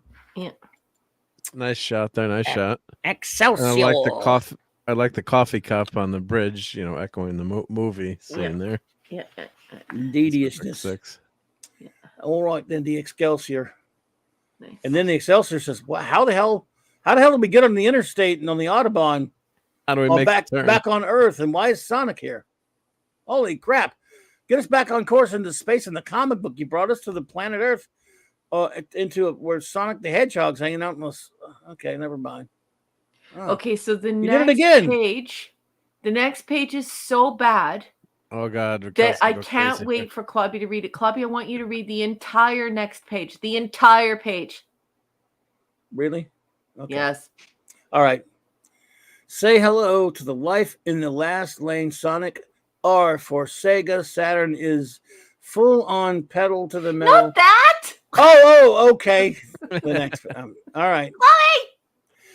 Slower traffic, keep right. Sonic R Sega. The other direction. I'm sorry. Sega. All right. Okay, now you have to read the whole page. Okay. I still can't get used to this, Mia, because I'm now an old fart and you're young. No, I've missed you so much, but oh, good God. But to see you again here and now, it's as if we've been given another chance. No, we haven't. Only to say goodbye, Joe. You know it can't work out this way. But I love you, Mia. Now listen to what she says back. No, you loved me for far too long. I was torn from you. Joe, I'm a ghost. Let me go. Live your life, even though you're about to leave existence. And here's some more. Here's some more poo. Do you like poo, folks? Here's some more poo. It's I nothing. love Winnie the Pooh. It's nothing without you, Mia. You don't know what it's been like waiting. Oh, Joe. Oh, Joe. You're right. You can read her. Go ahead. You're right. I don't know, but if everything goes as planned, I'll be with you again soon. Oh my goodness.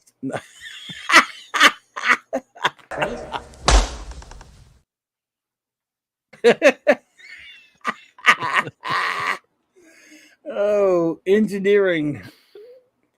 But I appreciate this little tour, Engineer Grace. Red alert. Subscribe now. Stellar savings on these titles. Oh, sorry. You have an interest in engines, Mr. Scott. That I do, laddie. That I do. Let's see. For 50 years, I've nursed tramp steamers and ramjet scoops and full burn fleeters. I've known them all and made them sing like divas, but I always dreamed of working on a starship's engines. I don't know why I'm working for this schlub Kirk. I guess because the comics said so. Yeah. I envy you, laddie. These times, these engines, enjoy them. That's a real compliment coming from you, Engineer Scott. What? Okay. Anyway. That was a Klingon disruptor. Agreed. Anyway. Nice page. That's a good scene. It's a nice page. This is pretty cool. Yeah, I like it. It appears Beautiful. Our arrival in Klingon space hasn't gone unnoticed. And that's nice. I like the way that looks. Looks good. Nice. Shields are holding, Captain. Target photon torpedoes, Mr. Screwloose. Fire when ready. Aye, sir. What? What? Torpedoes away, sir. Torpedoes. This is nice right here. That's excellent. Yeah, pretty cool. It's beautiful. This is really fantastic right here. They're just so you wouldn't expect them to be on Earth again, like with these little. Oh, what's that? I mean, no. Oh, crap. You'd think I'd never read a funny book before. Anyway, Final Fantasy Tactics. All right. Captain, there's an incoming message from the Klingons on screen. Chang. Let's see here. Oh, liberty. But no, let me quote Shakespeare at you for a minute, Captain. So it would truly appear that everything comes to he who waits. And I have waited very long for this moment, Captain. An eye for an eye. Isn't that how the saying goes, you little shit? I don't have time for this, Chang, and your stupid Shakespeare quoting. Bible. Whoa, that's nice. Yeah, right? Oh, believe me, Captain, there's always time to die and cry havoc and then slip the dogs of war and all that stuff. Cry havoc and let's slip the dogs of war.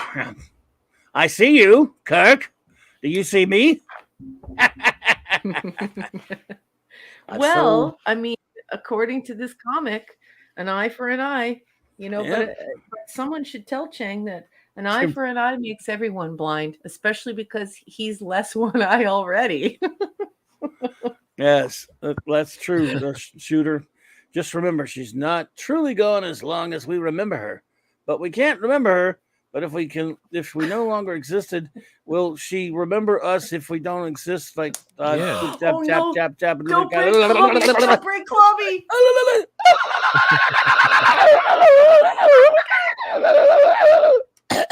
Sorry. That was Thermian for a second again. Stop making me turn Thermian, shooter. All right. Letters to the Turning equipment. Thermian. Do I really have to read Stan's Yes, stupid you soapbox? do, right? All right. The fate of Cyber City rests in his hands. That's a short. Oh, boy. That's a short Stan's soapbox. Wow. Is that all you wrote? You never wrote anything. Oh, Here we go. fruit You roll-ups. skipped it. Oh, what a shame. Where is it? Seriously, I didn't see it. I have it. I can read it. It's not here. Oh, so not I making do. it- I do have it on mine, but it says But Stan's where- soapbox. Where's Hold Stan's on. soapbox at? It's Hold on. page.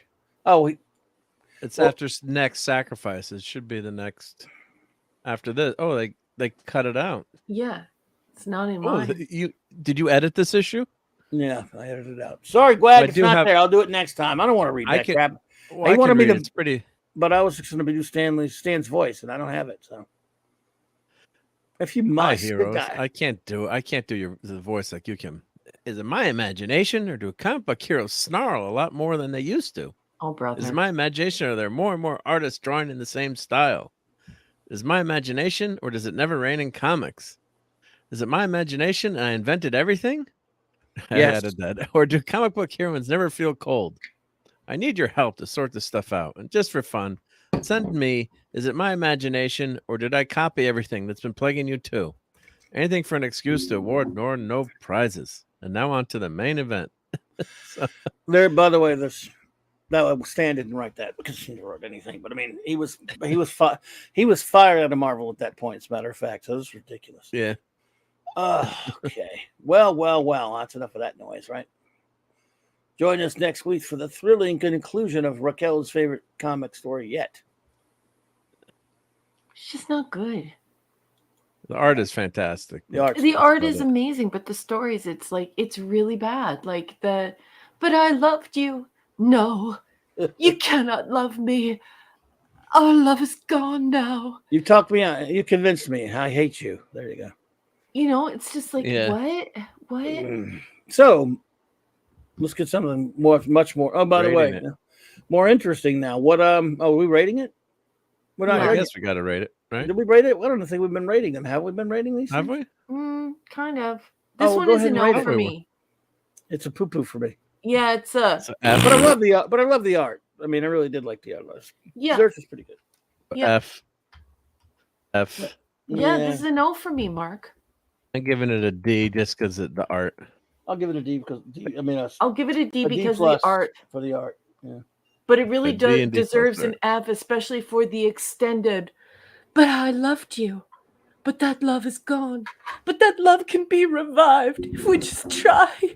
Well, I have to get back to where I can love you so we can be together always. You love me? I love you. Mia! Tyler!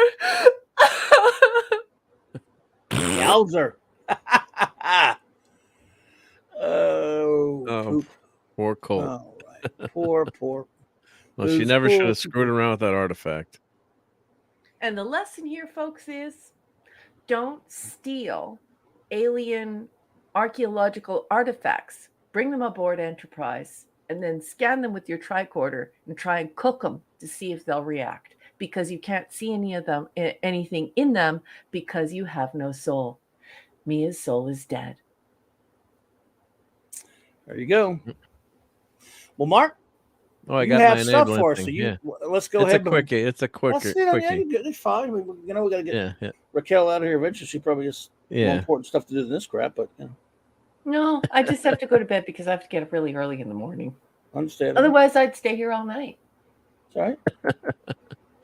Let me get this up on the screen. This is something that I think Clobbering Times would like. So we need I got to get my brother-in-law to do an enabling intro for us, but let me share my screen here.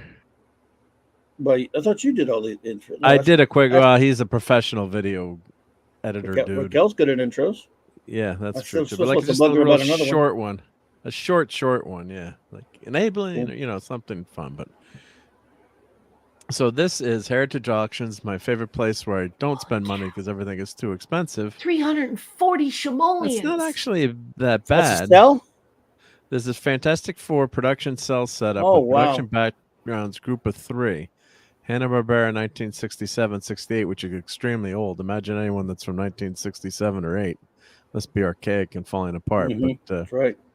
here is let's make it full and glorious, full screen. If I click on it, does it go full screen? Yep.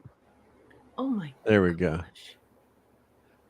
So what you do when you get these cells, they're different layers too when you purchase them. So this is the main layer, and then you've got Sue there, and then you've got Johnny. Wow. Fighting some kind of robot or Doombot, I guess. And so here's the cell here. Oh, nice.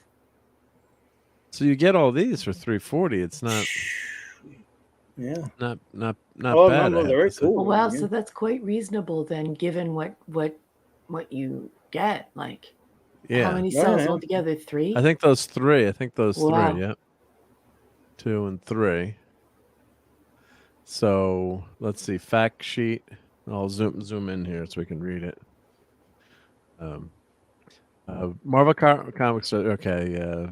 Made their animation debut with the Hanna-Barbera production. Here are 3 original hand-painted production cell setups featuring the team. The first includes all 4 in costume as Invisible Girl, the Thing, the Torch, and Mr. Fantastic. In a 12-field, 4-cell production scene placed on original hand-painted 15x5 by 10.5 production background of unknown origin. Approximate figure sizes from left to right. I'll skip that. Next cell, close-up of Sue, deep in thought. The 12-field gauche desert rock background is also from an unknown production. The last setup is a bit of a hybrid. The cell image of Johnny Storm has been carefully trimmed, outlined, and fixed to the spaceman cell. The combined image area measures 10 by 5.75. The 12-field gauche background is from the New Adventures of a Huckleberry Finn episode, The Curse of Thut. Condition is good to very good, with spots of gummy residue on the group scene and overall minor handling at edge wear. So, but doesn't seem too bad. There's one bid, 1 day left. Next, so it's $340. The next bid minimum is $350. So let me put that link into the chat if anyone wants to bid on that. I gotta shorten the link there. It's too big for. That's what happens when you have these big links. Let me shorten that link out. Make this full screen. What do you think of that, Clobbering Toms? Oh my God, man! What do you think? I think beautiful. I think you wish someone gave you that for Christmas, even though you don't ask for anything ever. Wouldn't have any place to put it anyway. You'd find a place for that, though, right? Yeah. I mean, I would seriously. There's nowhere I would be able to put it or frame it. But Yeah. I mean, they're beautiful. I mean, I have a frame from one of my favorite collectors of all time. That I bought a while back. It was not an actual real sale, but it was one they were selling them. Flash Gordon, the Greatest Adventure of All. I've never had it for decades and never framed it. I love it, yeah, though. yeah. Those are beautiful. Oh man, I've got one of the thing from which series was that? A newer show. The newer 94 show. Yeah, I do have one animated cell. From the first season or second season. I can't remember if it's the first. I've shown it before to you, I think. And that's I never framed and put it up either, which is stupid. I should do that, and I'm out of wall space. You got to rotate stuff out. But that's amazing stuff. It's very, very cool stuff, and of course, Heritage Auction has, that's great. Yeah, Truvio and Juliet. They don't make comic or cartoons like they used to. I mean, you're never going to get anything. Funky Phantom Ghost. Remember him? Yep. God. Oh wow, Funky Phantom. Is he related to Phantom Outsider? Yes, he is. Are you related? A lot of people don't know that, but he is related. They're cousins. Yeah, that's right. Again, wow. Oh, look how cool that is. Frankenstein Jr. and the Impossibles, Frankie in Flight. Oh, man, my I used to God. love that as a kid. Only $98. Well, Wow. I mean, it ain't bad for that kind of animation. That part's chopped off a little bit, but it's still pretty nice. Yeah. Yeah. Gary Coleman show. I remember that. Oh my God. What? I don't remember. Yeah, there was a Gary Coleman show. It was a cartoon. I do remember. Yeah, I remember that. Yeah. Goodness. Yeah, it was a cartoon. Wow. Godzilla Power Hour. Oh, Godzilla, Godzilla, and Godzuki. Oh, good Lord. Remember Godzuki? Yep. Grape Ape. 1975. Yeah. Well, that's a great shot. Rape Ape. Wow. Rape Ape. King Hagar the Horrible. Yep. What's that? I used to love Lippy the Lion and Hardy Har Har. Yeah. Wow. Yeah, I still have the song in my head. Lippy the Lion and Hardy Har Har. So, there's a Herculoids. Wow. So you Herculoids. all got number one. You all got Saturday morning cartoons also. We sure did. Especially in the place where I was living in Canada at the time. Wasn't living in the same place in Canada that I live now. Kids don't remember that. They never had that. The kids just generations old now. The idea of Saturday morning cartoons, Yeah, it's crazy. I raised my offspring on it. Nice. Some of these are pretty cheap. But... I Dream of Jeannie. That looks like Daphne. It does, yeah. Well, yeah, that's that Genie was the cartoon. same art. Yeah, it was the same artist and everything. Yeah, the Genie cartoon that had oh man, Joe. I think Joe Besser did a voice on that one. Hey, Lisa, what's up, Lisa? Lisa. Johnny Quest. Johnny Quest. Oh man. Yeah, buddy, that's pretty cool stuff. So good stuff there. Yep. So yeah, sweet. Check it out. I mean, and a lot of this stuff was probably thrown away. I mean, no one cared about too back in the day, right? Look it. What? What do you like? What are you like? Oh, Lippy the Lion. Lippy the Lion. I was just talking about Lippy the Lion. About there you go. Yeah. And Hardy Har Har. There we go. How did you find that? You better That's bid. hysterical. And they're not cheap. Of course they're not cheap. $4.70, yeah. $2.10. Oh, this one's $16. Weird. Showing you the colors, yep. Gorgeous. Lippy the Lion. Yep. I love Snagglepuss too. I love Snagglepuss even. Yeah, Snagglepuss, yeah. So, Snaggle. I couldn't say it right. Oh my God. Damn me. Back in the day, no one cared about these or would throw these away. Or, Why? It's amazing to me. Yeah, they were worthless for a long, long time. Yeah, really incredible. Great Thank artwork. you for sharing. I love. I love animation cells, stuff like that. I just love. And they look so cool framed. Yeah. Oh, I love this show. Yeah, Speed Buggy. Oh, that's so cool. Yep. Speed Buggy. Oh, here we go. Last one we'll do. Oh. Yeah, Filmation Superman. Oh my. Well, that's a nice look. That's cool. Yeah. What year was that about? Early 60s. Early 60s. Heavens to Murgatroyd. Heavens to Murgatroyd. That's right. That's what he used to say. Yeah. Heavens to Murgatroyd. Yeah. All right. Well, we could do that all night, but yeah. We could, but I got a jet. Yeah. I have to get up early in the morning. It is early in the morning. It is now. That's why I got to go to bed. True. Well, any closing words then, number one? Oh my goodness, yes.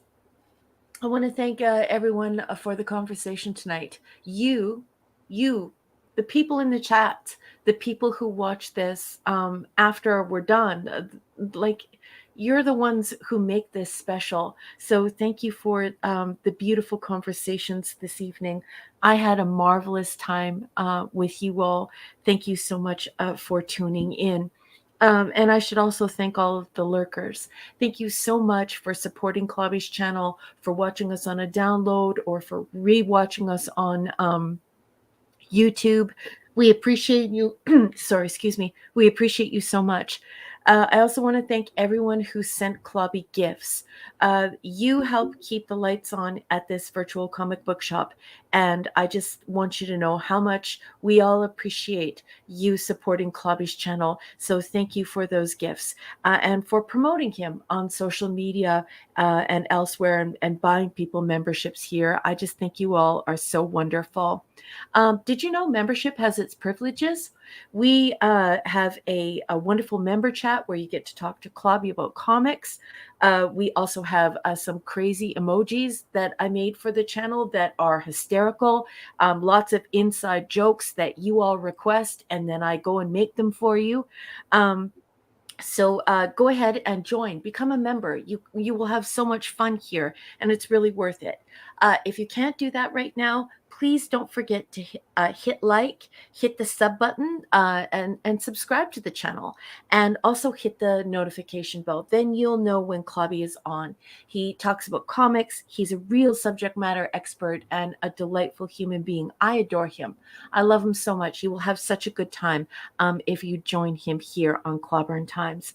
I also want to thank all of my patrons on Patreon. I just released a new story yesterday. It's called Still. I sell my stories for 99 cents each on Amazon. But I want to shout out my patrons. Thank you so much for supporting my new book. And thank you for supporting my first book.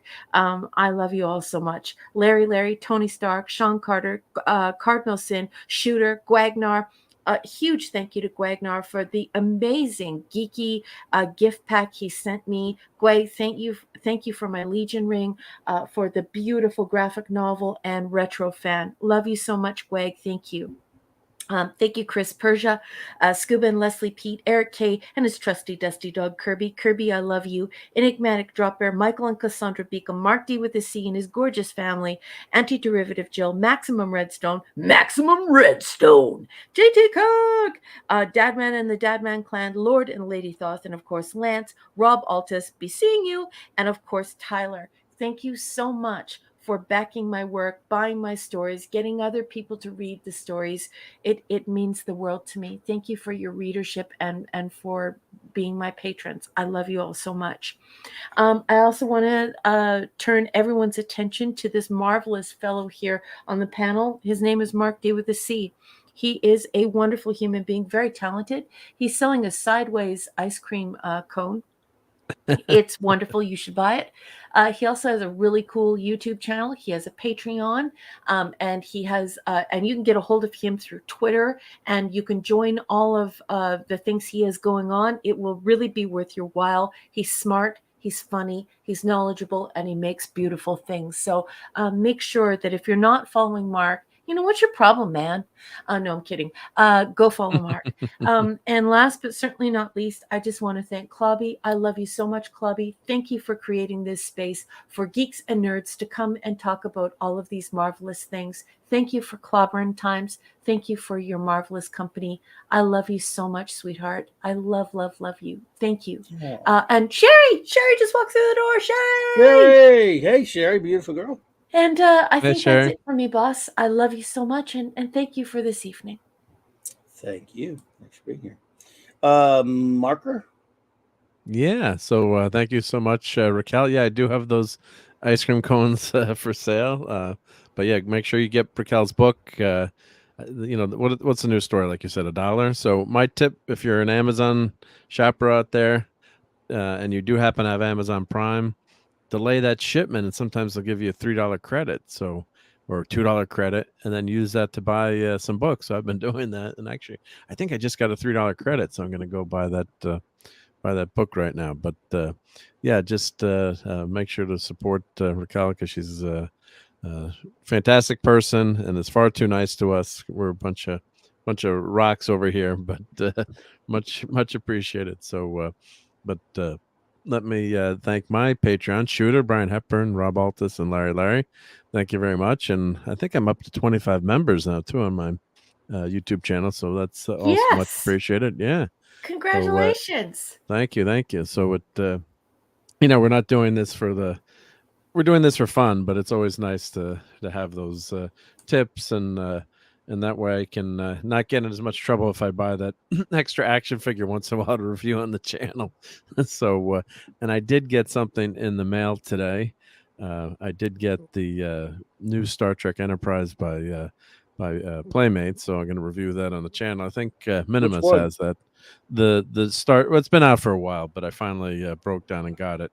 The Enterprise, original Enterprise, no bloody A, B, C, D, or E. Nice. So, yep. I don't actually own the original. So, yeah. So here's the link. Yeah, Larry saying coffee. So here's the link if you do want one of those sideways ice cream cones.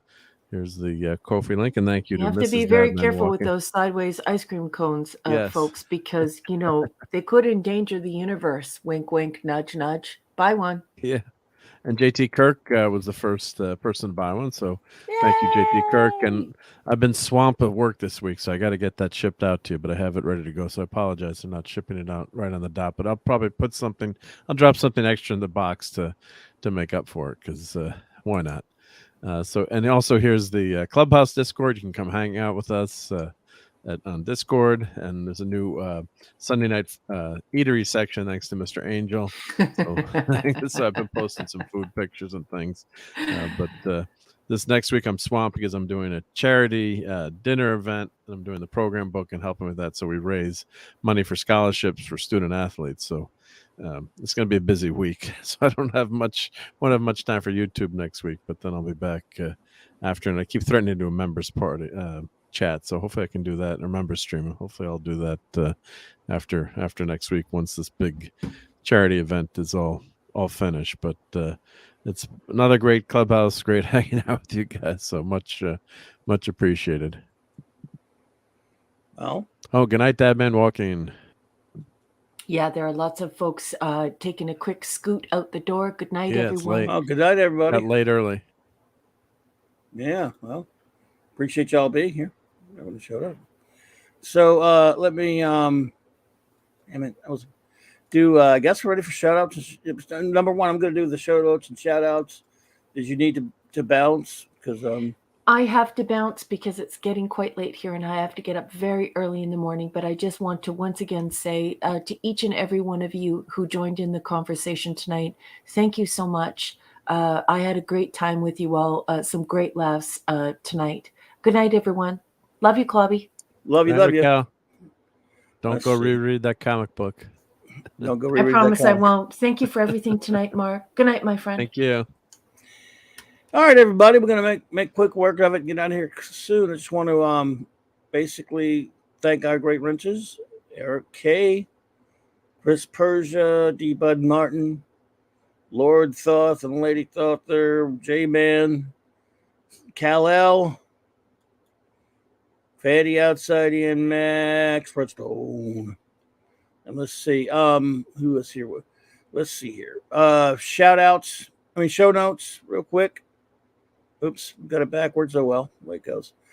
Tomorrow night I'll be at the great J-Man's channel 6 Central, 7 Eastern time with Sean reviewing Jack Kirby's Fourth World Comics. We're having a great time doing that review. Then, of course, as you all know, Saturday Night Star Trek is upon us.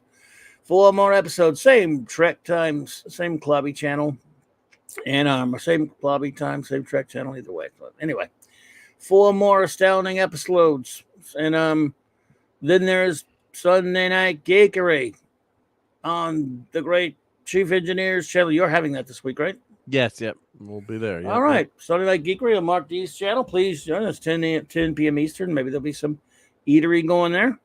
Then back on my channel again, I'll have my Monday double feature every Monday night. Every second Monday of the month to be Monday. But J-Man and I visit Earth B and review of Bob Haney comic, the wackiest comic book writer of all time, the craziest comics ever. You'll love it. And then after that, since it is Doctor Who month, continuing Doctor Who month, I will have a classic comics review. This is going to be a review the crossover Doctor Who and Star Trek The Next Generation by IDW. So we're going to review that comic. Yep. And why not? Right? Something to do.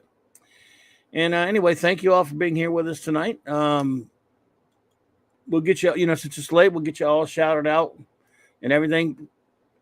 So look at that beautiful face of Sherry. That cheers me up seeing Sherry. Sherry, did you go see the Marvels? Well, we won't talk about that.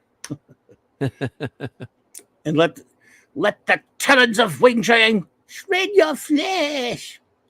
Thank you, Steve. And always good to see you, buddy. It's always great to see Steve coming in. Thank you so much for entertaining live stream. Thank you. Thank you all for being here tonight. Really appreciate you. So shout out to you all. Have a wonderful night and have a wonderful weekend. So let's see here. Good night, everybody.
I just love clobbering time.